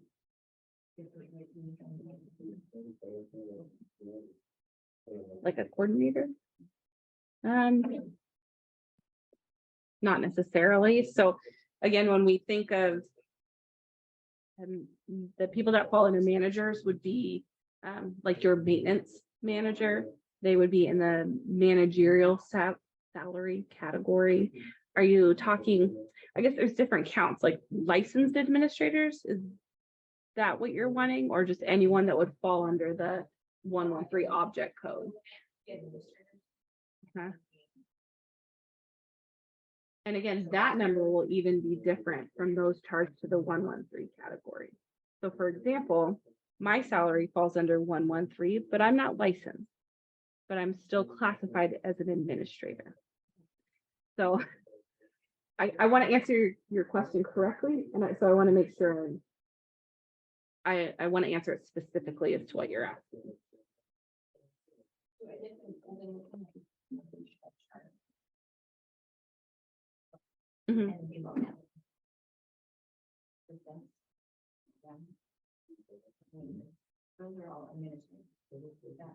They're administrators and managers.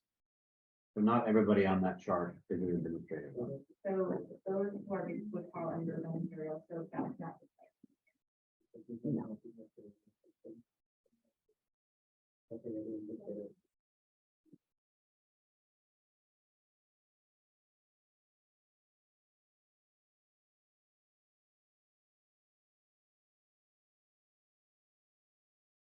But the fun, so I'm kind of, so like the fun time, so for example. We're on military salary. Roughly $4 million. Compared to. 26 million to $30 million. If you include $80 or any other money, right? Yeah, so administrator salaries are approximately $3.9 million for proposed for 23-24. For So it's 3.9 for admin. in the general fund, correct? Mhm. We spend roughly $30 million on our educators, an additional $10 million.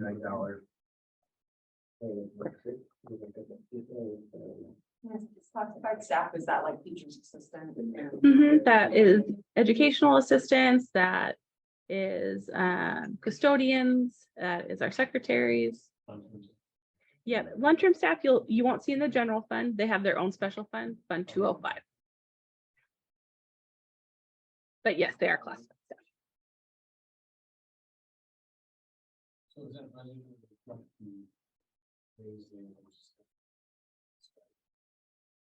Yes, yes. It reflects the current COLA for bargain for this year, and then next year's bargain for COLA. Yeah, they'll have received one this year, and then they'll get a COLA next year. It'll keep going up as COLAs go up, as well as step increases. That's a large component as well.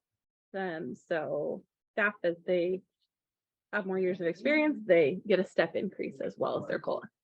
So there's those two components. So you'll generally never see salaries increase as a direct relational to the COLA, because there's the step increases as well. No.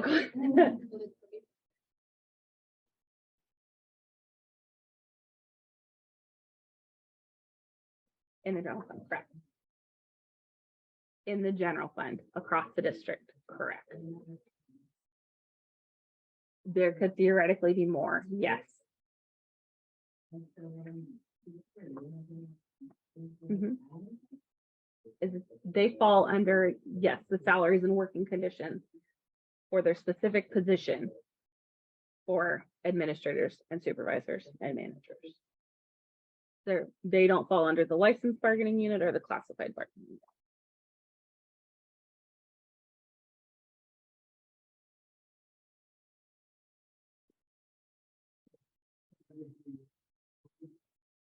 In 5 years.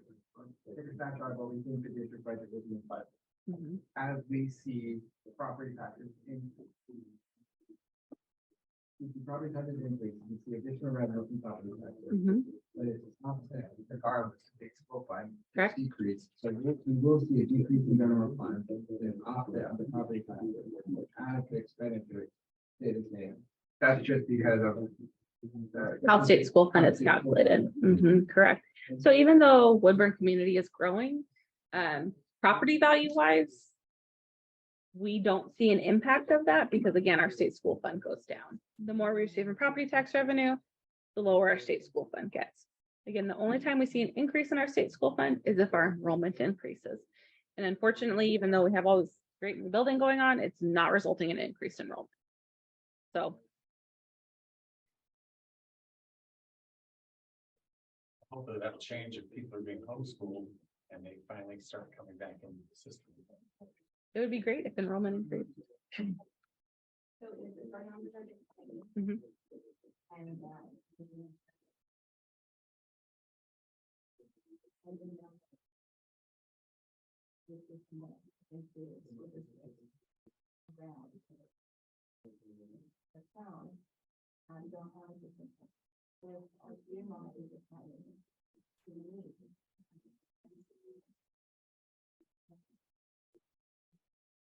Well, I believe that we do currently, one of the things that we have dealt with quite a bit and continue to deal with are the challenges around our student mental health and behaviors. And so we have a lot of time spent by our assistant principals and principals at all levels, working with students who have challenges, the disruptions to classes and things like that. So at this time, I would say yes, there's still something that you would want to have.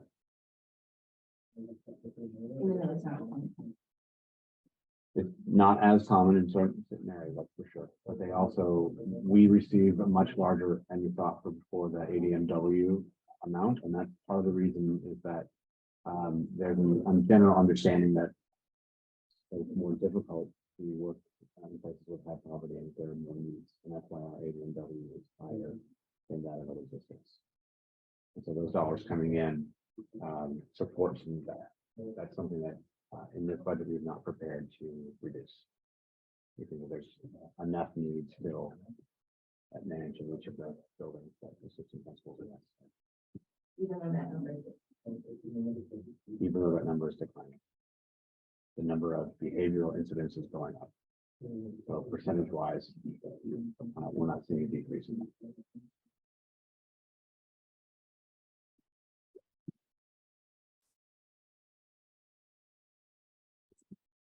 What could be called the root cause of the behavioral issues that have been increasing? Any root causes has been done? I'm sorry? I was saying, this has been done any analysis of the behavioral increases? Yeah, there's a lot happening post pandemic, and so it's been very challenging for all kinds of families, and kids and families are having a hard time, and it shows up when they come to school. So whether they're not getting enough to eat, or whether they're not living, or living with multiple families in one place, or it could be that the difficulties of just trying to find work, but those things manifest themselves in the way that students act out of school. So going there to like nutrition, so what's has been assigned for nutrition for each kid for for this year and next year? Is there any increases of like lunches expenses? We provide lunch, breakfast, snack for every kid, and then we also have them in after school programs. So we do provide those meals. Anyways, any increase on the budget to money assigned to lunches or? There's always an increase in just the amount of food costs that we get, and those are come from the national school lunch program. And those federal dollars go into paying for those things. Because I don't know if, I have heard from many students that the lunches are not really good and the school probably promoting healthy food and everything, but the actual lunch that the school provides is not actually healthy. Oh, I can say that's not true, because I volunteered. And- I got a salad bar that rivals restaurants. I don't know, And but it's also a lot of us students have said that a lot of students just throw their lunch away instead of eating it. Can I? Sarah, I'd like to call a point of order. I'm sorry. I'm sorry. We actually, the budget committee and the board should not be Oh. okay. exchanging conversation with the audience. If the audience wants to address something, they can submit public comment for the next meeting. Okay. So, thank you.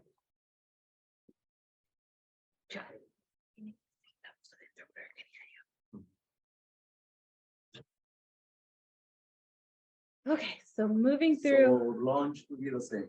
There is nothing, no budget to get the lunch there, right? It's gonna-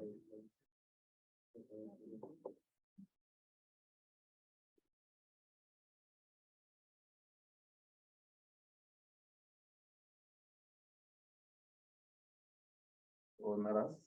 Okay, then we'll- so any other general fund questions from the sheet? Presently. Okay. Are you comfortable with me moving into special revenue? Okay. So again, as I mentioned, special revenue is really unique. And it starts on A25. In that we're allocated amounts for a specific purpose. that we have to spend on that specific purpose. We have to submit budgets to the granting authority saying how we're going to spend those funds with the specific purpose. Then we have to report how we spent those funds to them. And then they pay us for it at the end.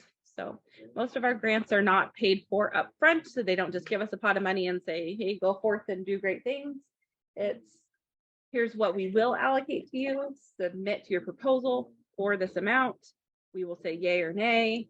You complete these activities, submit your report to us, and then we will reimburse you if we agree you did what you said you were going to do. So there's huge amounts of accountability for these special revenue funds.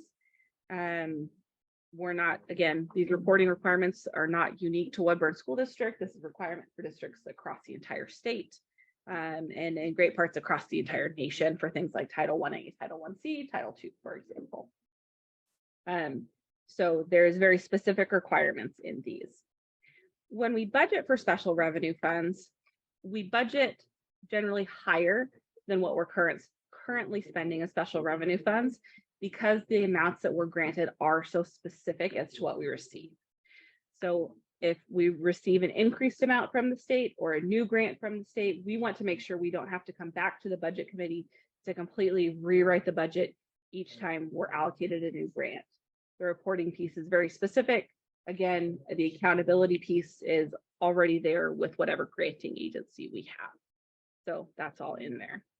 So again, some of the unique things we're able to do with our special revenue funds, it supports reading resource teachers, it supports instructional coaches, it supports mentors, our art teachers, as I mentioned at the elementary level, which I think is again really cool, behavior specialists, counselors, all sorts of positions across the board, as well as materials that we're able to do, professional development we're able to send staff to.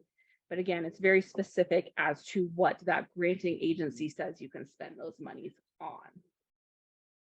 You're on drawdown dollars for the being reimbursed. Correct. Pay initially with general fund dollars. Yes, because essentially all of our cash goes into one big bucket, if you may. Then after we spend the funds and we submit all the required reports, we're able to say, hey, we did what we said we were going to do, review it, and then ODE says, yep, you did what you're supposed to do. Here's your money to pay for what you already did. Have we ever been in a position where we're like cash flow? No. On the restricted grant. Mhm. Why would it so?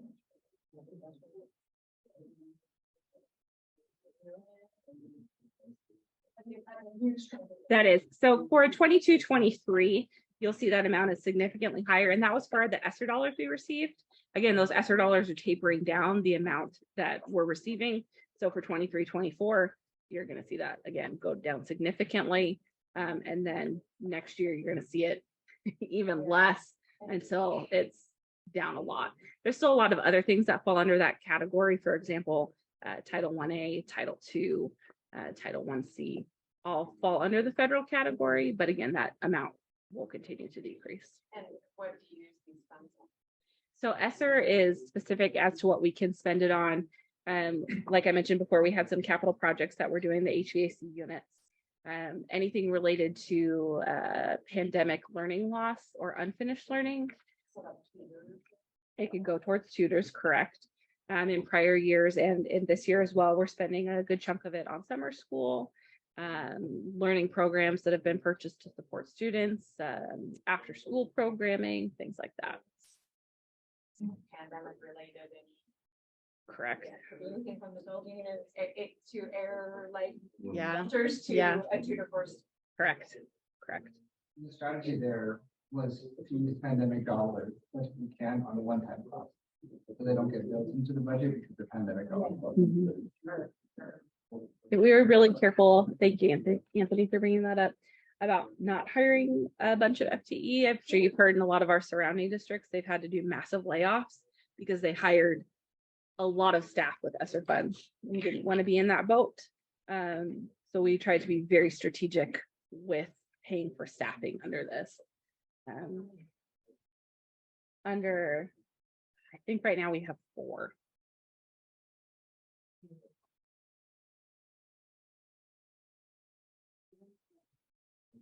both. We have some that are directly supporting in classrooms. We have some that are more campus monitoring sort of staff. I believe there's a maintenance person that's under that.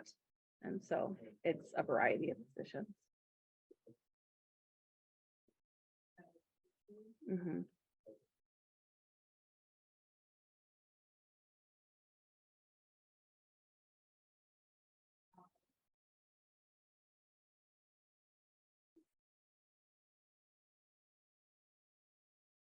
Well, hopefully, the plan would be to roll them up into the general fund as needed and as can be supported.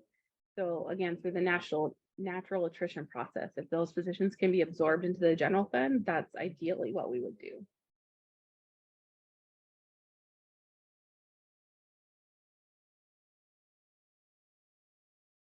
And one assumption that we need to talk about is.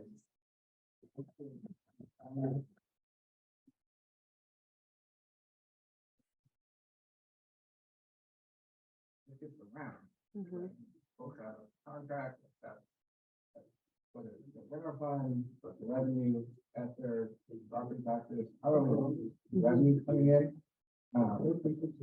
Completely separate from employment costs.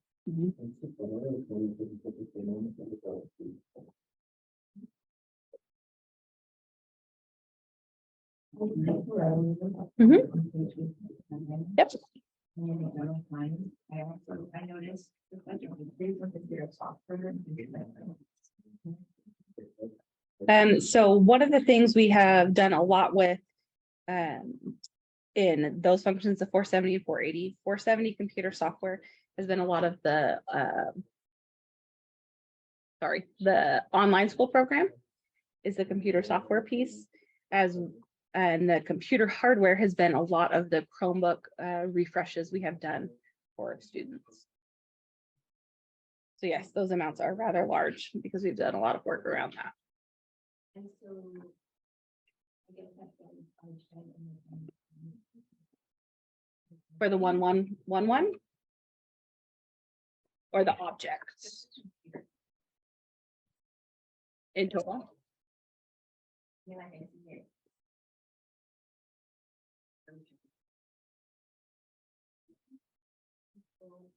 And then again. So computer software in the general fund, we're actually proposing a decrease in the general fund from what was adopted.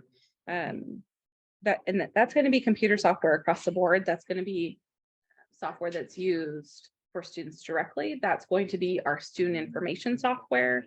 That's going to be our accounting software.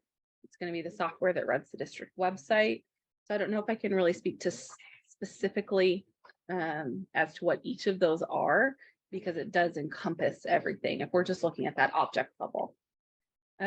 Computer hardware is, again, it's going to be our regular refresh cycles for student and staff computer hardware. So replacing laptops, obviously these have a life expectancy of not super long, and we do need to replace them. We've been able to do that a lot out of ESSER funds. Obviously those are declining. We need to roll that back into the general fund and to be able to support the current hardware that we have.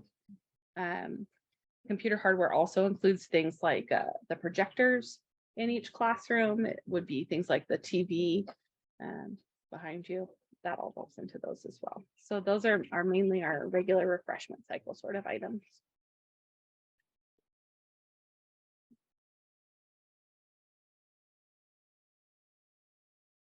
And I would say whenever possible and allowable, we do like to spend it out of special revenue funds, and because it is a significant expenditure keeping up with all of those items. So when allowable, we do like to put those in special revenue funds.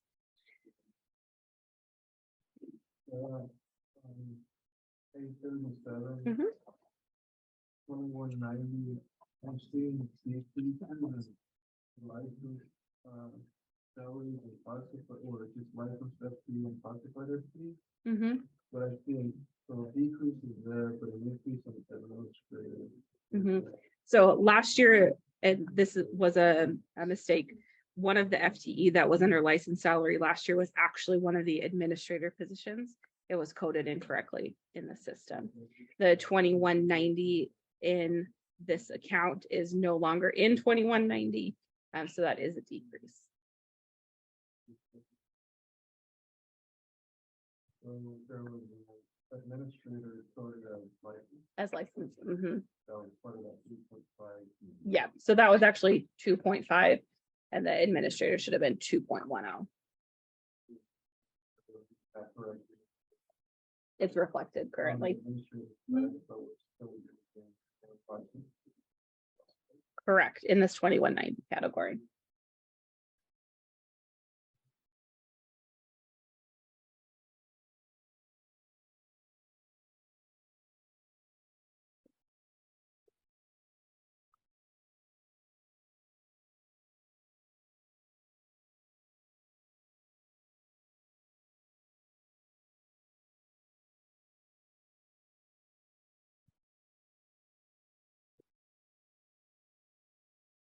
I have a question, please. Sure. I know, the Century 21, grant Mhm. is up for reapplication and it seems to be more competitive this time around. One, how likely, and, you know, obviously that's still kind of up in the air, I'm sure, but since most of it, of what I know is after school programming and services, would that be something that is then transferred potentially to like the migrant ed? I'm saying just from the background I know for summer school. Information. Sonia, do you maybe want to speak to that? She's. If we don't get the 21st century grant.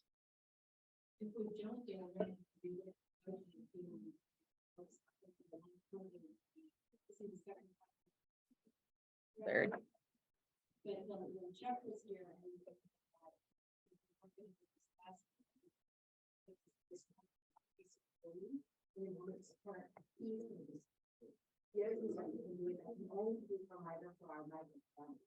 Nobody is. That would mean if I were to use minor funds, it would only be for my the community, in this community, everyone needs it.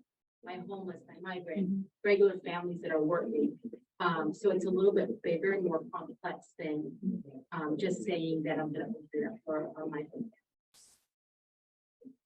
But that's something that we did talk to Joe and say, what are we gonna do? And if we don't get the grant, we just turned in the grant on Friday. So fingers crossed. It is very competitive. There's about 125 that applied. School districts, I think about 10 or 15 are only gonna get it. So hoping that we do get it and we'll know by the end of June. If not, we'll circle back around and see how we're gonna be able to fund that. Thank you. 500,000. Sorry. And we have other grants that can support that purpose as well. So for example, Title 1A can support our homeless McKinney-Vento students and our students in poverty. Title 1C can support our migrant students. The student investment account can support after school club programming as well. That would be something that we would. It would just be a shifting again between the special revenue funds and what we do in there. But again, that's why when the board approves the budget resolution, there's those big buckets because those things are going to change throughout the year. Again, I wish I had a crystal ball. I probably wouldn't be doing this job if I didn't. But again, this is our best guess. Something I do like to talk about is when principals submit their budgets. For example, at the high school level, they go into really great detail. You guys are seeing just a kind of 20,000 foot snapshot of what they propose, but really in their operational budget, they budget for function 1131, which is high school, object 410, which is materials. But then underneath that, they budget for science, social studies, language arts, PE, college and career education, everything under that, but it all rolls up into one category for what you guys are seeing. I do not hold them to those line items whatsoever. I hold them to their function level because that's what the board approves. But in between those categories, maybe the science team says, hey, we have this huge thing coming up that we're going to need this influx of cash. And the math team says, yeah, cool, we get it. We've got what we need for this year. And they want to move things out of math into science. That is a-okay. And that is at their building's discretion to be able to do that because they need to be able to support the needs of their students and teachers. And we don't want to dictate that to them. They need to be nimble. So again, what you're seeing is really this 20,000 foot view while they're operating on the ground, trying to make things work at their building level. No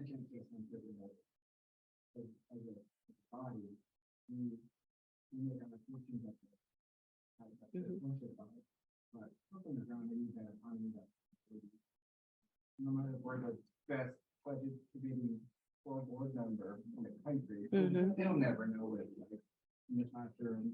The building, Absolutely. however, and what those dollars can inject and giving folks in the building that autonomy, and having that autonomy and flexibility built into our budget in this way. Yep. Absolutely. Then speaking to that elementary school, Mhm. is what the administrator. So each building is allocated a per pupil amount.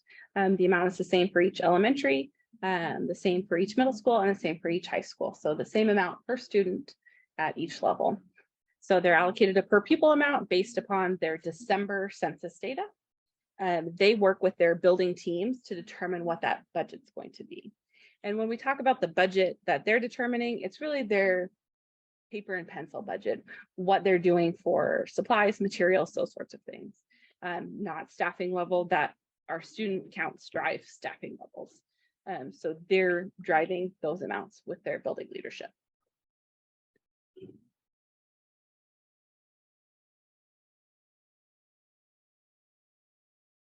On page appendix A43, this is our nutrition services. Again, we budget for them separately. They're their own very unique program. There's not a whole lot that is changing. They have a small increase in FTE request for next year to support programming. Their budget is going up overall. Costs are increasing fairly significantly for them. But again, this is their unique programming here. Is 30.78 over 30.5 currently.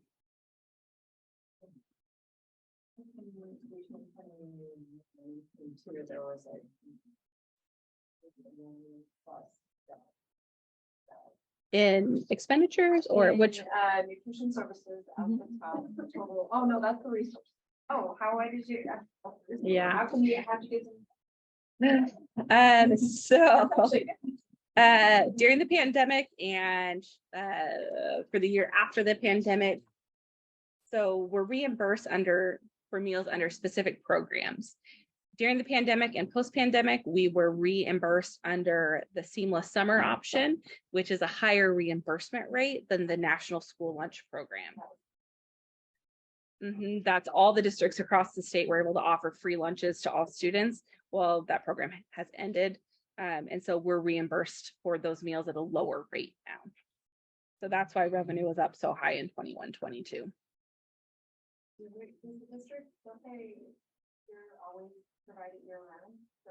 Yes, we do, but it's under different programming. So summer meals fall under the summer option. I know, believe it or not. Lunch falls under the National School Lunch. Breakfast is National School Lunch. Breakfast. CACFP is the dinners and snacks we provided after school club. So it all falls under different programming. You were getting a way higher reimbursement for that year. What did you do for all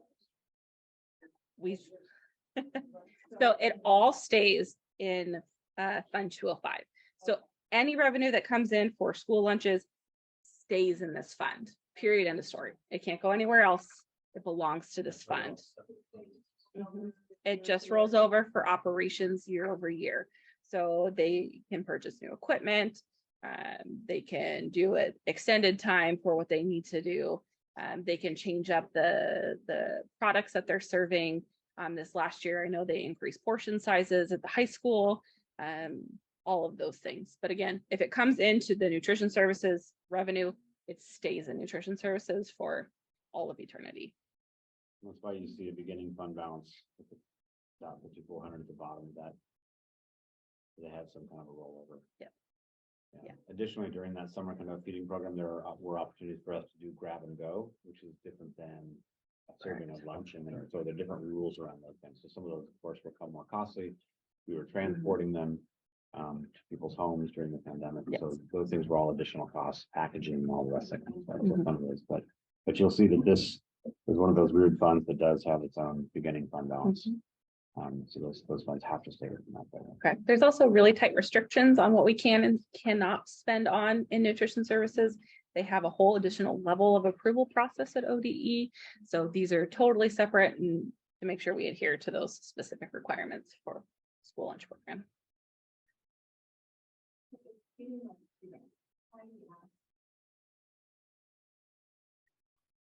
We're not really feeding less students. So even though our enrollment goes down, the serves are the same. We're still serving a similar amount of students on a day-to-day basis.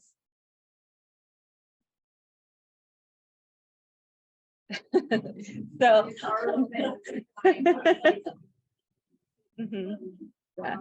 so we don't serve all of our students. I mean, yes, we serve them. Lunch is available to them. Breakfast is available to them. But there is only a certain number of students who partake. You're going to have students who bring their lunch from home that will never eat a school lunch, no matter what. But our serve levels have remained very consistent across the board.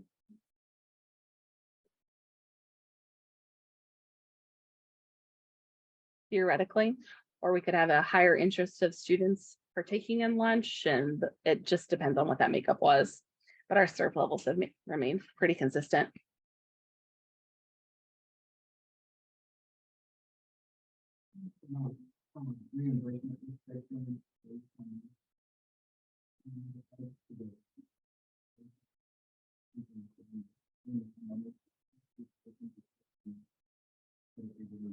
Like on our meal reimbursements?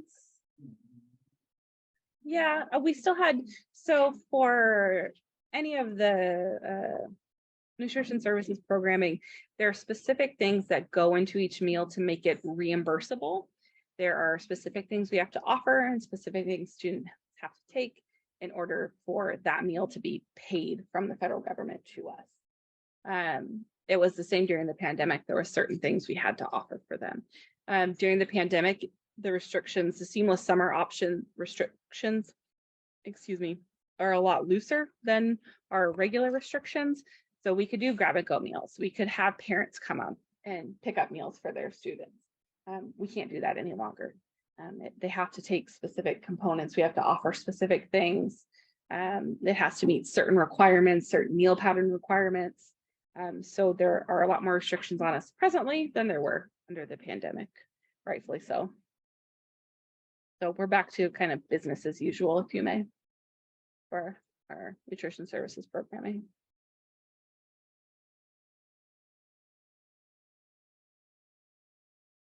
When you talk, can you speak to whether it's revenue or expenditures? This is giving students the meal, but can you speak from like the program side? And we're within one of the houses, we have the main farmers around that.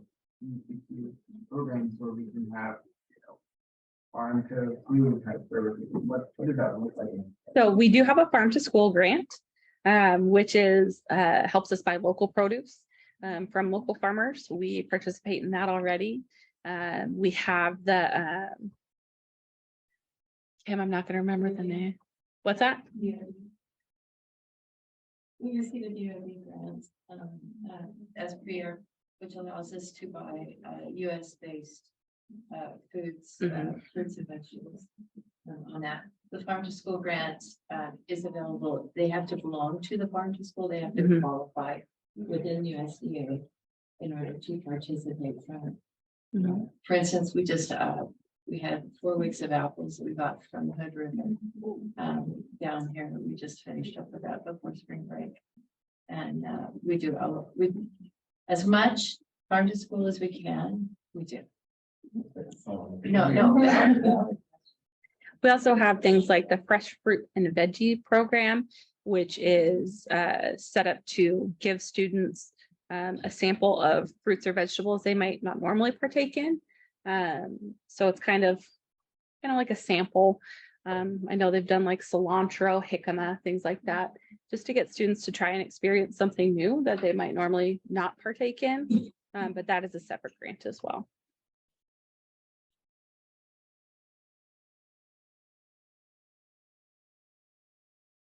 Moving on to Appendix A45. This is our debt service funds. It's just like it sounds, it's to pay our debt service. Again, we have Fund 314, which is our bond fund that pays for the general obligation bond that was passed by voters in 2015.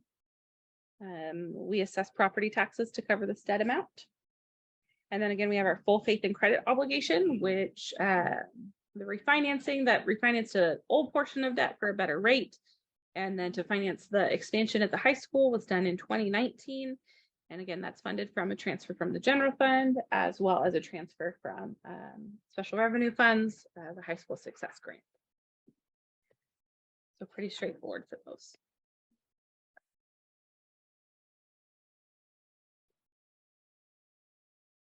Pages A47 and on is our capital projects fund. We have our major maintenance fund, which supports those large projects at the district, like I talked about. So roofing projects, things of that nature, those bigger type items. This is supported through interfund transfers. The funds that are transferred into this are kept in a separate LGIP account, local government investment pool account. So any interest that's earned on that amount is retained in this fund for this specific purpose. Again, construction excise tax, we spoke on that earlier. It's for new construction or remodels that are adding square footage. Again, it just all lives in here. Again, it has its own dedicated local government investment pool account. And so any interest earned on those funds is retained in this fund. Bond fund, you'll see 414, there were amounts in prior years. That is all spent. So there is absolutely nothing proposed for next year. 420 is athletic reserve.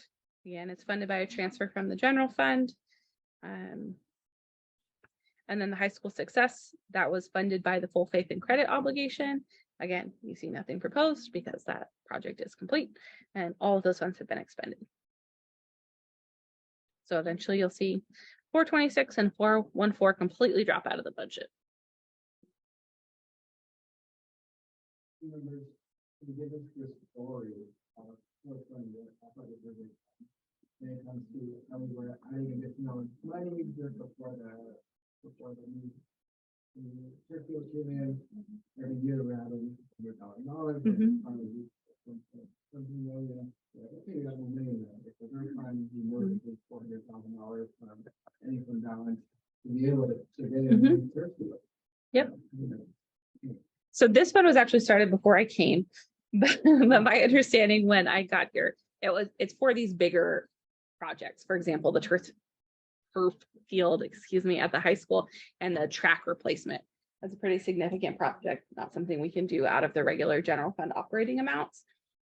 So the athletic reserve fund is specifically for those types of projects.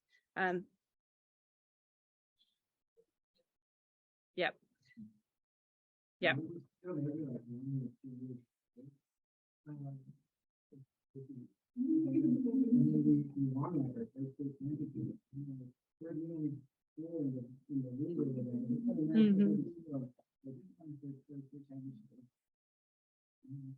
The money from our income balance to the other now. Setting up a story about we put money aside for Yep. To be able to do these bigger projects. Softball? Yeah. Yeah.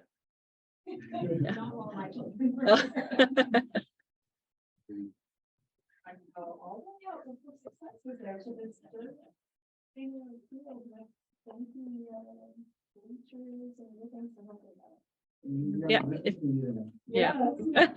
Yep, the softball field looks great.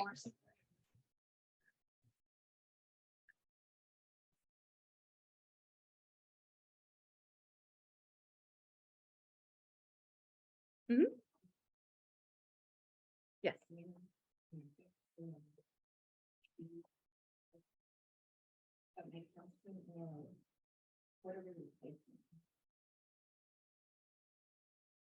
I'm sorry, what are we replacing the programming with? So we're. Mhm. It'll be the same elementary program they have in all of our elementary. Right, but I think specifically since it's a program, there were other things that were offered to students.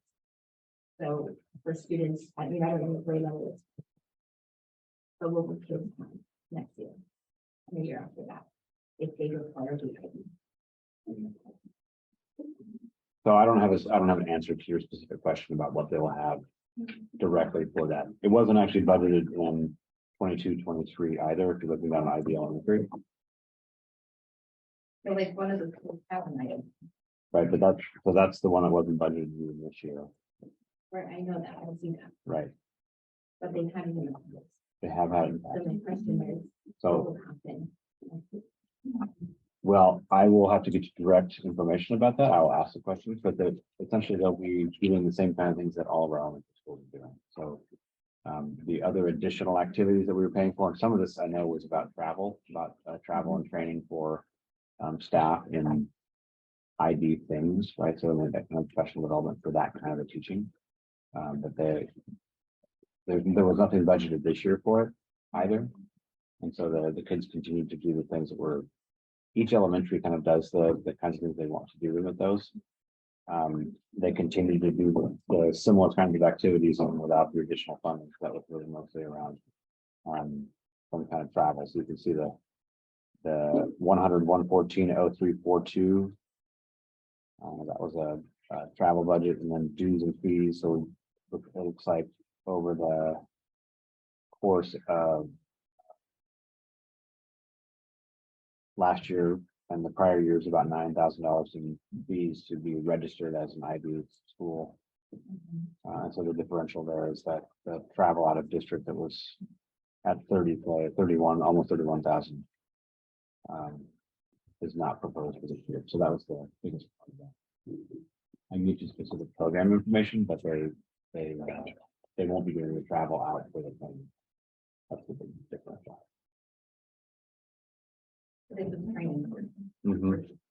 Right, that's the travel out of district. That's what we were spending on prior to. So the 30,800 plus the 9,500, which is the fee to the IB organization.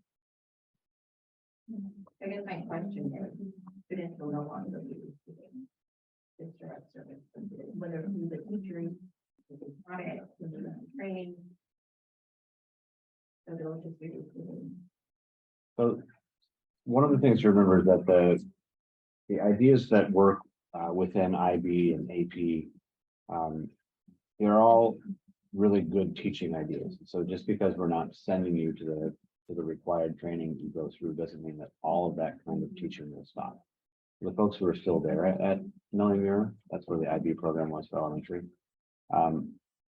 They'll continue to teach in ways that make sense for them to teach, but we're not moving ahead with being an IB specific school. So they won't see huge shifts in the way things change, but they'll look at doing different. And there's some other opportunities, but those fees specifically were just for that kind of training for IB training. And so is there anything in program for AP? If you have Not at all. IB is something that international schools across the world sort of had to agree on a set of standards because people move around, right? So there are certain kinds of workers who move around the world, and then they try to come up with something they can sort of agree on as far as standards in the core curriculum. Originally, it was focused specifically at secondary because those kids would be transferring between countries or even, back to this country. So they had to have something they should measure. The IB program for elementary is newer. So that's something that has come in internationally. We've had it here for a while, but hasn't been picked up as much around the world yet. So I think they're not going to lose out on lots. If you want specific things about what they'll carry over from IB to non-IB, I can ask the principal or assistant principal. Yeah. And then another concern, Mhm. under IT. So I know this year that was often to anyway. And I believe from the previous meeting, we were shared that. Yes, present, we're proposing 10. There was a position that has not been hired back for. Historically, this department has operated with 10 FTE. There's a position that is still vacant that we have not hired for. But the proposal is 10 FTE and 2660. So indeed, the last meeting that they needed. No. I was said that we went from, there were 5 positions that were down to 4. So overall, there were 9 total positions that are filled.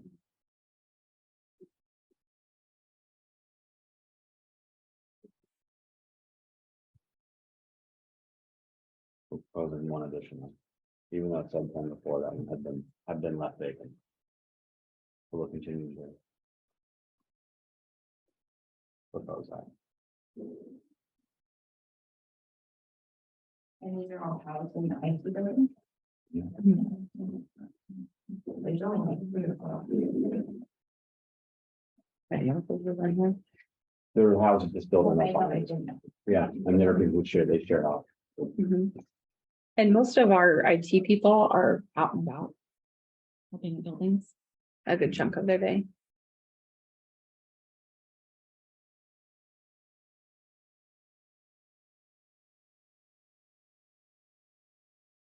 That same section, so Mhm.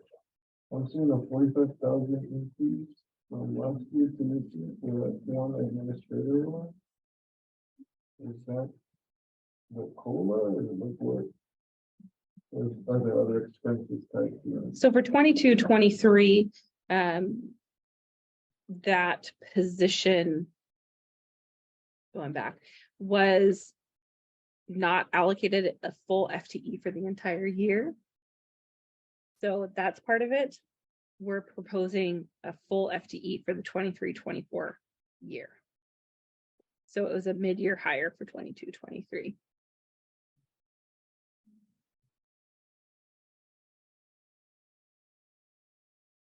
So I'm just curious, these numbers. This is what was adopted. Correct. And so a lot of this is in what. You have currently spending perhaps. So adopted is what has been. Well, the board adopted the amounts in the resolution for each spending level. This is the spending plan for each of those amounts.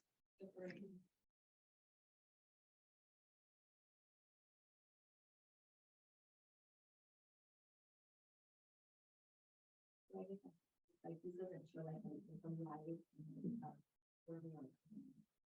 No, one of the things that Oregon budget law is not great about is what it wants us to show in the budget document.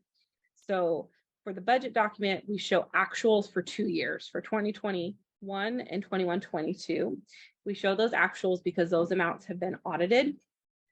So those amounts essentially have been certified, if you may. Then Oregon budget law wants us to show what the board adopted in the prior year for amounts in FTE. So there's no reflection of what has been spent currently. That's what comes in your board reports, things like that, those updates. Yeah. That's what it should be. Yeah, but again, think about it. We do try and move nimbly throughout. So for example, if an elementary school wants to spend more in function 1291 than they do in 1111, we give them that flexibility. We don't want to tie their hands with that. And that's the case across the board with all of the functions. So for example, we might spend less in 2669 and more in 2660, but because we adopt things at the overall function level, we can have that flexibility to be able to do that.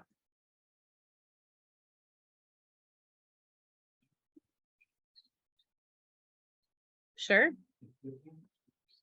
Mm-hmm.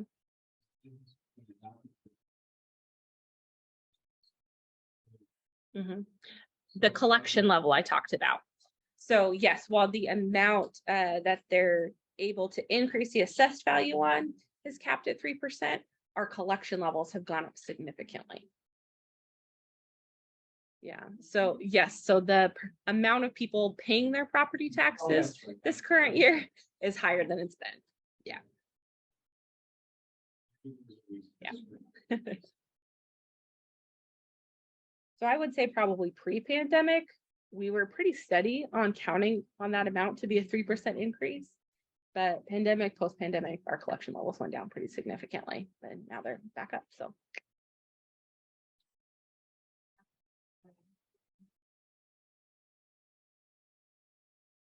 Mhm. I said that was my guess. Yeah.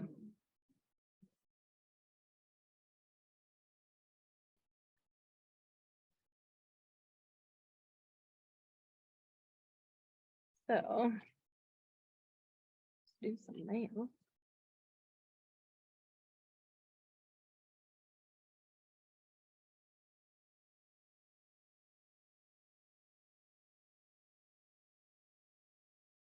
Now.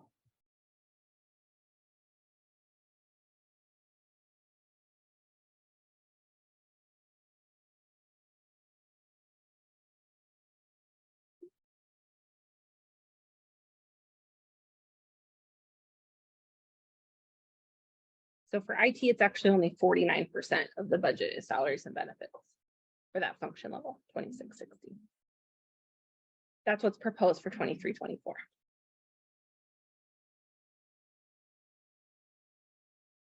Proposed for 23-24 is that 10 positions.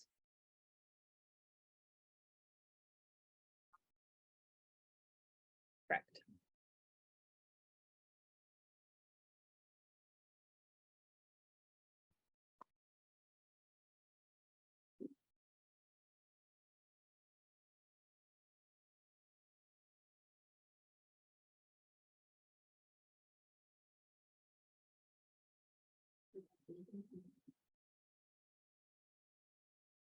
That's program secretary.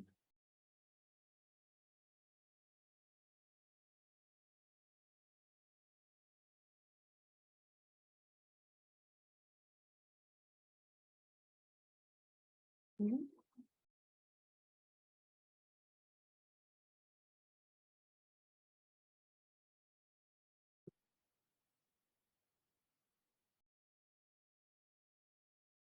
Are there any other questions I can answer this evening?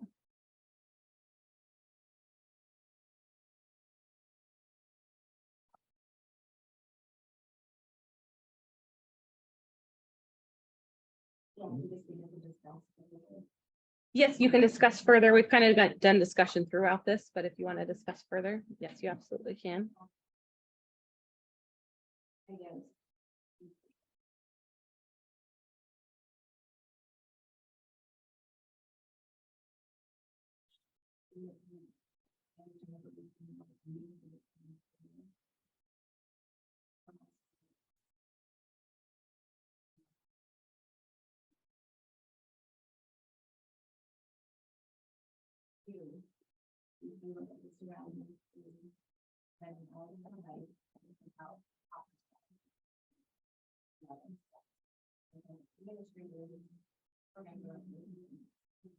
So with our student enrollment declining, we are very top heavy. And so.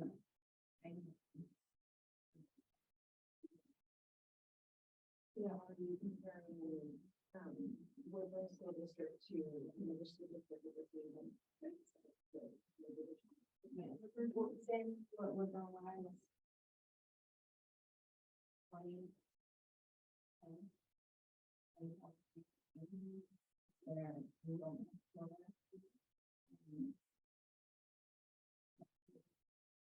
And now our enrollment is lower, but it's our staff. And some positions that we're cutting are, what I see is for that citizens, this is really proper. In the classroom, as opposed to the reason being limited is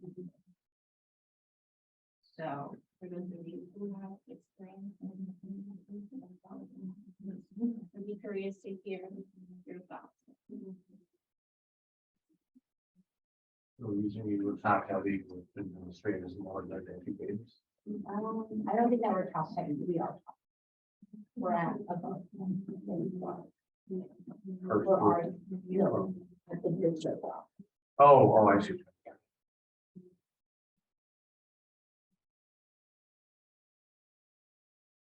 What are the positions? You know, administrators. So normally we have an organizational chart, here that kind of shows an image of what it looks like from a situation there. You know, what's the strength look like here. You ever see what in here? So look at the book.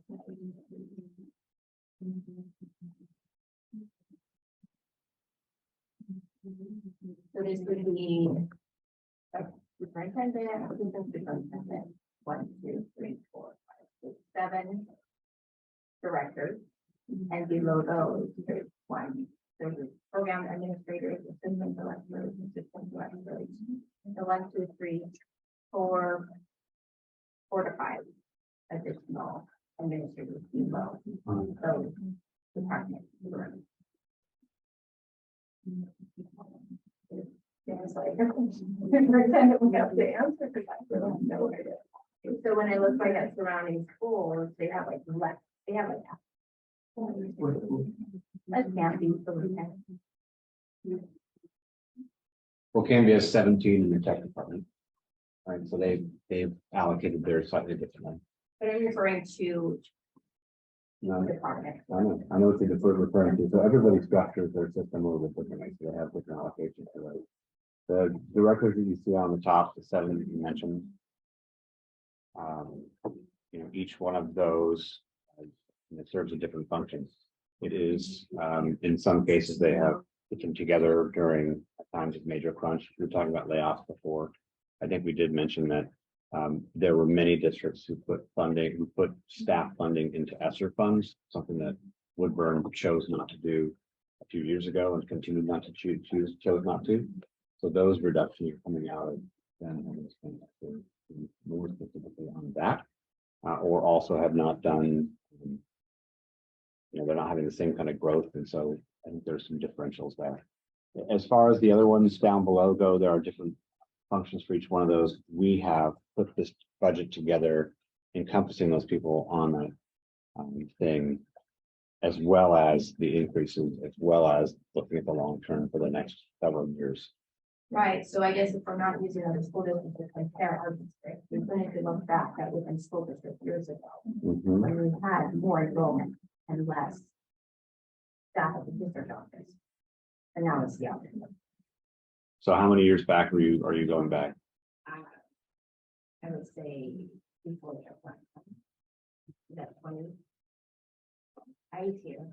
2011, 2012, 15. So we had about 56. Enrollment was about 56, 57, and we had about half. What I see here. Now our enrollment has dropped down to 52. I think you mentioned Sarah, it'll be around 51, but yet it still remains higher. Well, there's already a reduction of 2 in there. And what is that? But you look on the far left under title and special programs, there's a program administrator that's vacant. That's one of the 2. And then there was one that was temporary under student services program administrator, and that was also done. So those 2 are already planned for to be eliminated from this budget. But that still leaves you. Okay. So we built this budget with all of these folks minus those 2 in mind and all the other pieces together. If there's a different conversation you want to have about the size of that. That's probably not the budget really, but it could be something the board could decide. Well, I mean, it is part of the budget. Mhm. Yep.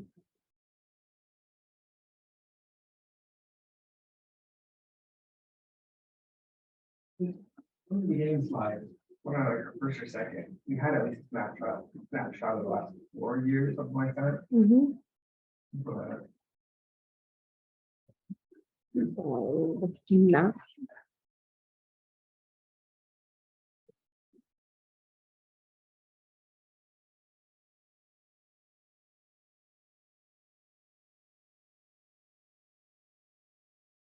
No.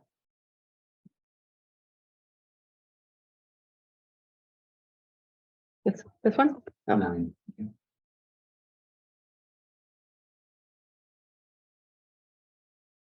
so from here, from the data, we're 18, 19, administrators go down, license staff went down, like, classified, increase. While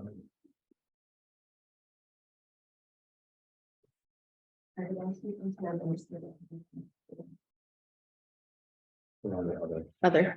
that's all right. Mhm. You're like 30, so that's the individual. Really good deal.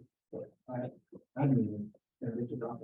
Right. I didn't even. I was speaking to previous. And if you look at the enrollment of what those what is really comes out in you can see enrollment increase, and you can also see the number. And if you look at that, I think that. we had an increase as our student. So that's I think that reflects an investment, now this community, back in 2010, they're going through great depression, back in 2010, they're coming out of that. And so it could have been a reflection of values from other personalities. It could have been a reflection of values instead of making cuts. People that are doing what they're having about.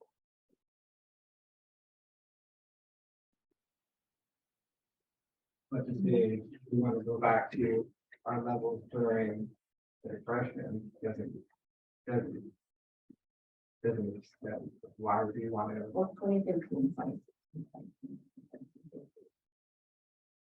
Okay, we said we can.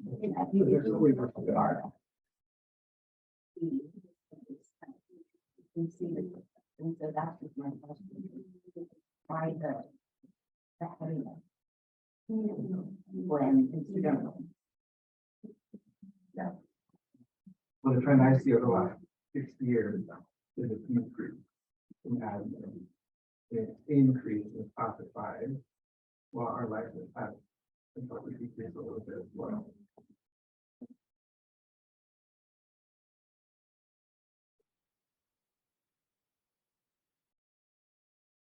You could have just seen just the times from 2010 to 2023, you have directors, what are they doing? It's like, I mean, you haven't been here, you've only been in the district for years, so it's like the previous historically. What are those positions? You said directors, but what are they directing? Sure. So it's everything from if you, well, here's one right here, Yeah. Director of Business. Services, right? You have someone who's a Director of Human Resources, so all the hiring and firing and all the other interesting things. We have a Director of Special Education, Student Services called. You heard from Sonia earlier tonight, she's the Director of the Title and Special Programs and those things. We have someone in charge of teaching and learning, since we are a teaching and learning organization. We have someone in charge technology, all the things that go along with that, and we have somebody who's also a Director of Safety and Operations. So making sure that there's just safety. Like, and now the director of safety and operations, does that like follow like with the resource officer, follow the? They do liaise between the police department, fire department, and the district, and then within each school. So that's part of that. Yeah. So the needs have changed from when you were referring to 2010, I get your point and your point. But if you, situations change, you need to bring on people to address those particular situations. So is that part of the mix? Why we have? What, yeah, Or we now? would need to know to be able to really, what were those, what did they have in 2010 and what specifically were they? The administrators That doing they didn't need versus- them and they need now. Yeah, versus now, because those all sound important to me, maybe. They didn't have a safety director or HR. So I can't speak to overall, and again, this is before I got here, Yeah. but in 2009 to 2011, the district was feeling the repercussions of the Great Recession. At that time, I know they eliminated all assistant principals. So you'll see that admin total or the other total being significantly lower in order to stave off cuts for classified and licensed staff. I know some other cost saving measures were doing furlough days across all groups.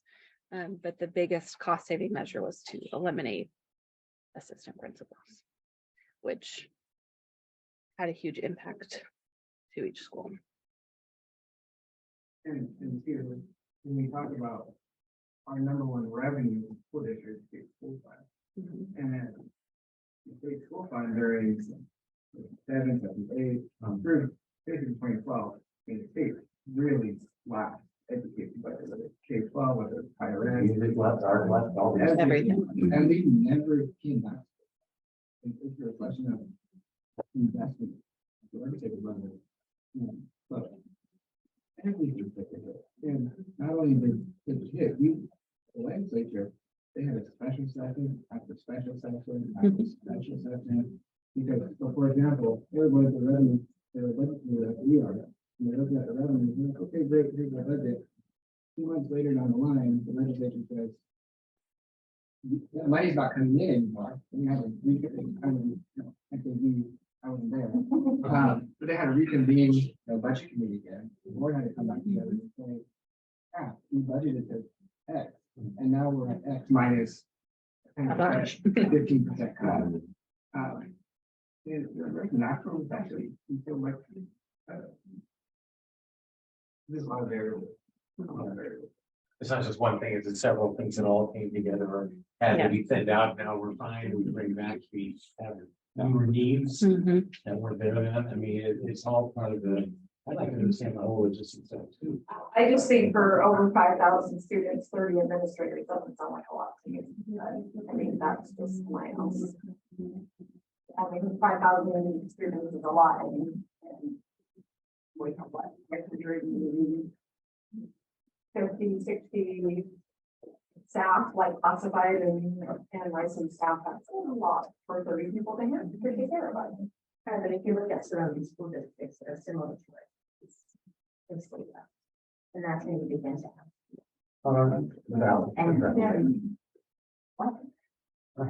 I'd like to know that too. I really would. I mean, go back and find them all out.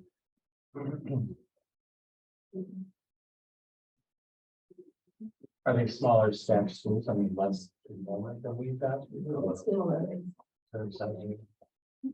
I don't agree one thing, but we went back into the weighted one where the needs are different. And so that, yeah, exactly. Because I don't think Canby, I'm not even sure, but I don't think Canby has a.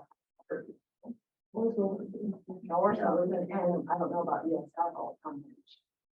It just seems like we have a step. Yeah. We have just. Well, we're more of a migrant district as opposed to Canby and Silverton and the others, so that requires more hands-on possible. So how does that translate to I don't know. I'm just beginning.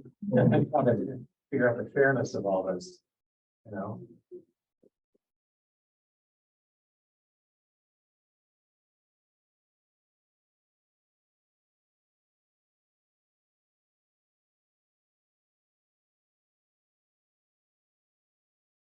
and so really when I think of the budget and I think of we find, I always think, you know, student focus, student budget, and much of these numbers.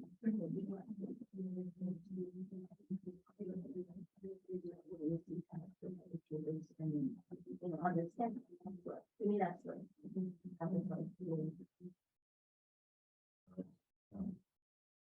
That's fair.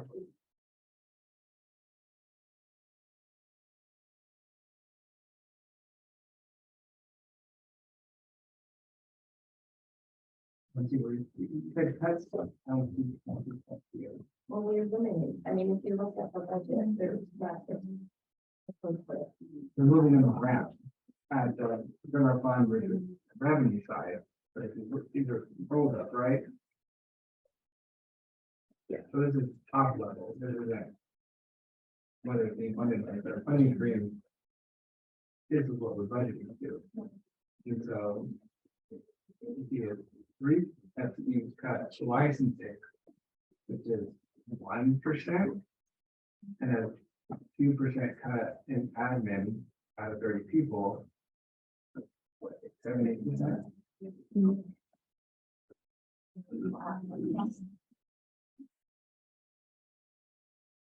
So you mentioned that there's a line to reduce that naturally through attrition. Mhm. Is that at all levels or how is that being met? It's looking across the board at staffing levels and at where our student needs are and where our student population is. So we're trying to staff according to our current student population needs and counts, and then programmatic as well.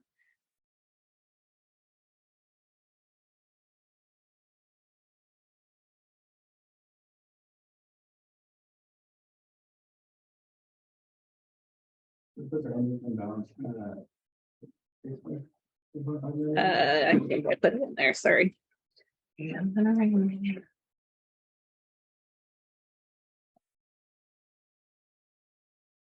6.5, correct.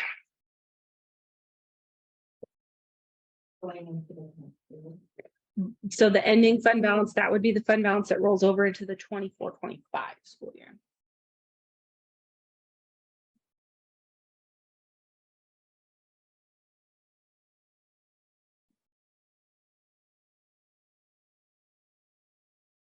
You keep in mind, we have never spent 100% of our general fund budget.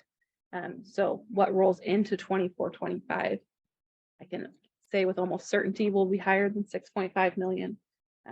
But again, how we budget as though we're going to spend everything.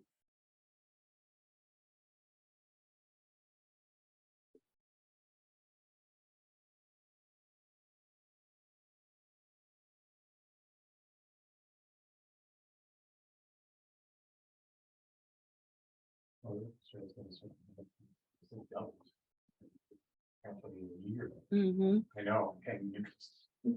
It's good for us, but not as so good for consumers.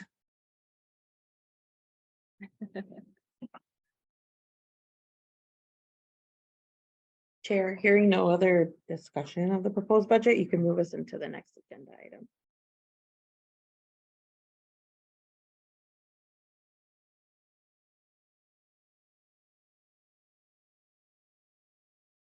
You don't have to sound like go.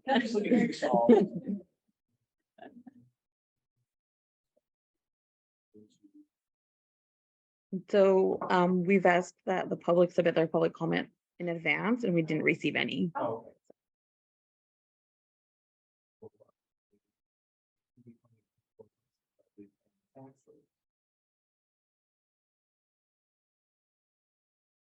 You guys need a template for the motions. Oh.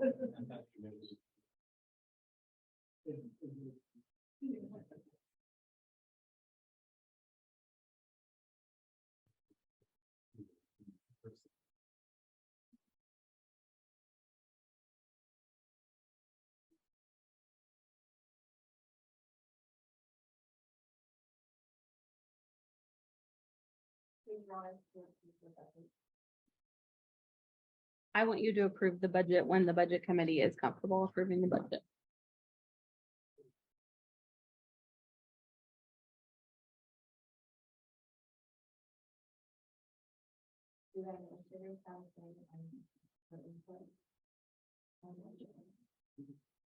What do you mean?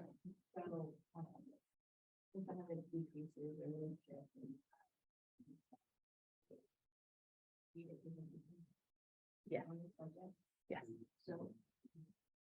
Normally on a Friday, everything is.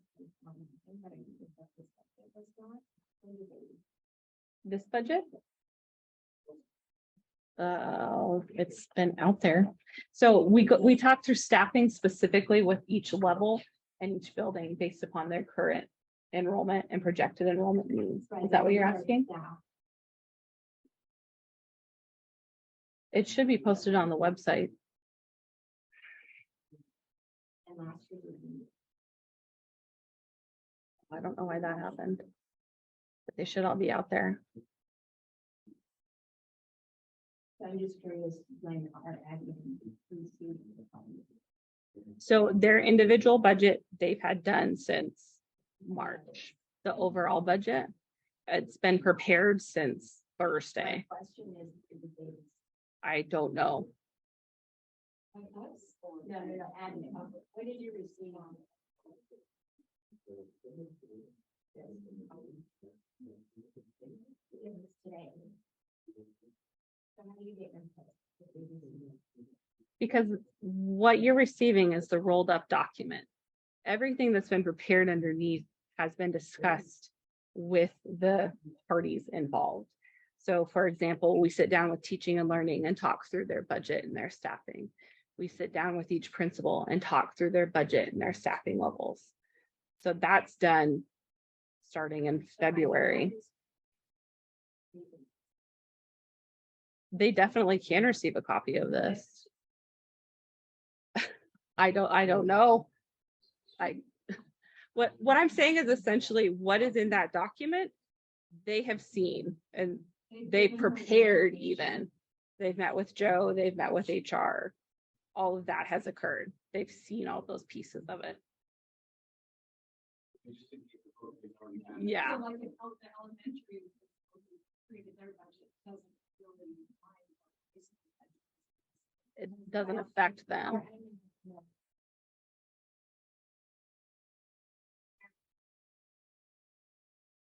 I don't know if that's an accurate statement if they don't know what's happening overall. Mhm.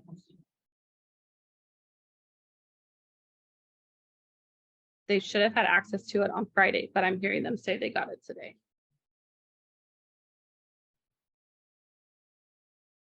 The overall budget document, correct?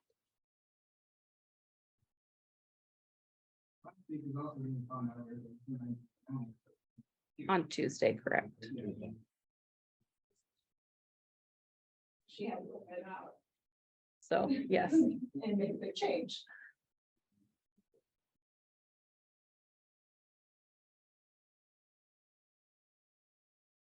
Does that point usually come out around the same time? They're supposed to have the first estimate to us in April. But again, being the first year of the new biennium, they put out an estimate and we wait for the legislature to make adjustments. So next year will be the second year of the biennium. The state school fund is set.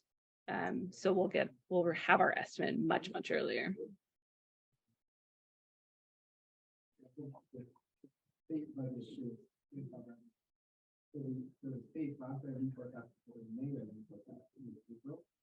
So state economists will say, the state of Oregon for the 23-25 biennium, you have 86 billion. You have to spend. You know, the budget have to spend that down to dollars. So we used to spend those actual dollars. And if we presented it to the legislature, the government proposals, etc., and then capital will run with for several months. The main revenue forecast is the main revenue forecast for state Oregon. So the state will budget this entire biennium, 3 years, off of the main revenue forecast. That just came out in May 7th. And you probably had most of the stuff done in that, you know. Correct. And the state economist found, I think it was like 2 billion or 5 billion, that's the whole kicker, we see the news, blah, blah. A lot of that, those dollars, there's an additional $2 billion, which translates down to an additional 300 million for K-12. Just, 2 billion additional, 300 million. And under financial information, the proposed budget and last year's budget are on. I just confirmed. The proposed budget and last year's adopted budget are on their website. Thank you. They're up there now. Yes, the next question is request to meet on June 6th. We just got the information later. So we're not prepared to vote on it now. So I guess we request to have another meeting. Is there any additional information you would like at the next meeting?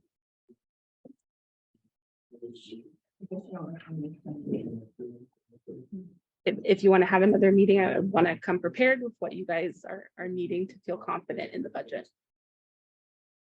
I personally am comfortable with this going from 0 to 60. But to your point, not everybody was privy to that because it's a glitch. We're the ones that decided, right? So we're all understanding it when we go around it. Is that unfair to say so? Oh, and I think it wasn't on the website.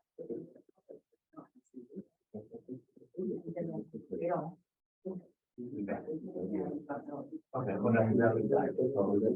I mean, in lieu of that information, we can wait until the public has privy to it, and then we go again. Is that acceptable? Am I out of line, or am I suggesting the right?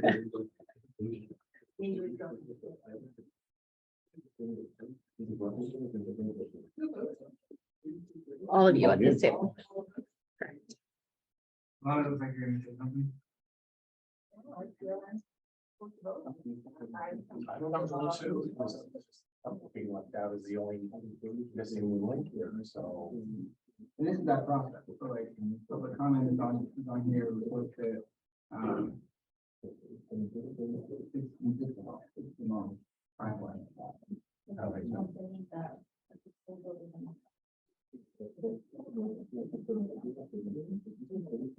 when was it uploaded online? I'll have to double check. So per our budget committee notice, we always put a copy of the budget document, maybe inspected or maintained on or after May 29th at the Woodburn School District office. So we will send that document to anyone that requests it at that time. I don't know why it wasn't uploaded to the website over the weekend. So I would say if there was.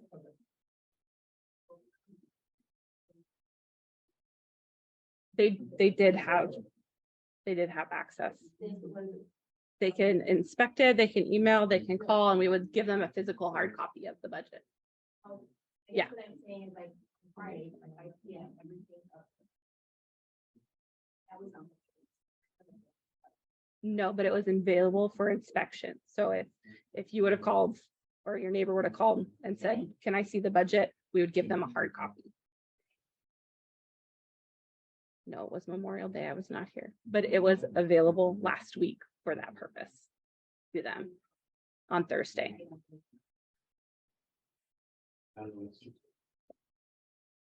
It was prepared for general human consumption when you guys received it. I don't know.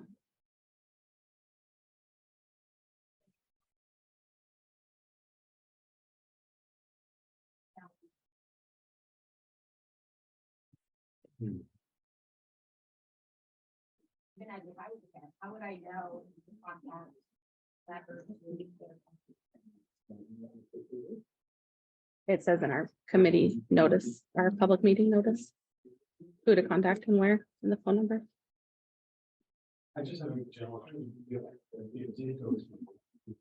Act with people outside of the park. Yeah, what's the ratio of, okay, this is enough public that's here, as opposed to how much events there more if you was on it. Historically, I will be perfectly honest, our budget committee meetings are not well attended. So this is a great turnout.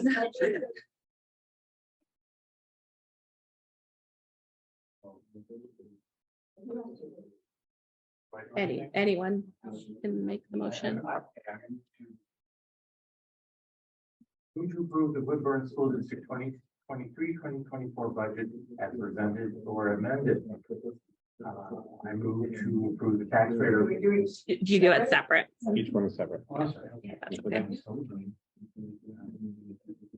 Okay, so on the first one, how do we go? Yeah. You have to wait for a second.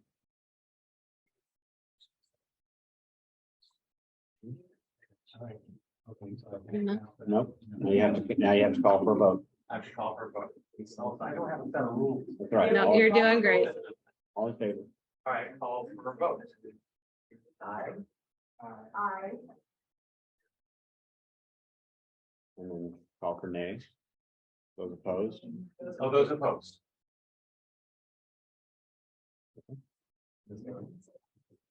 Okay, so that one's done. Okay, number 2. I move to approve the tax rate of 4.5247 for 1,000 of assessed value, subject to the education limitation. Okay, now for the vote, right? Okay, All in favor? I'm in favor. all in favor, I. Opposed? Opposed? Well, I didn't hear that side saying it. We don't say anything, we're not on. We don't. No, you're the, right. Somewhere up there. Okay, opposed? None? Okay. Just have it. Let's have it. Okay, number 3. I move to approve the tax rate for the general obligation bond department service of $5,987,713 excluded from the education limitation. I'll first do it. I'm always the first doing it. Any seconds? Okay, thank you. Okay, now we vote. I'm in favor. Any opposed? Okay. Fine. Okay. Now do I hit the gavel? Now you get to gavel, so Yeah. meeting adjourned. Okay, meeting, oh, any questions? Okay, meeting adjourned. Thank you. Thank you for your time and your service. Thanks. Thank you for all your information. Yeah, I got a lot of- Budget committee members. The next step is the board will see the resolution at their June 27th meeting. You're welcome to come to that, but it's just the board voting on it. And then we'll see you again next year.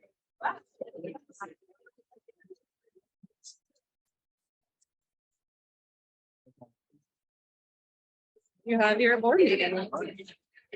I was gonna announce to people.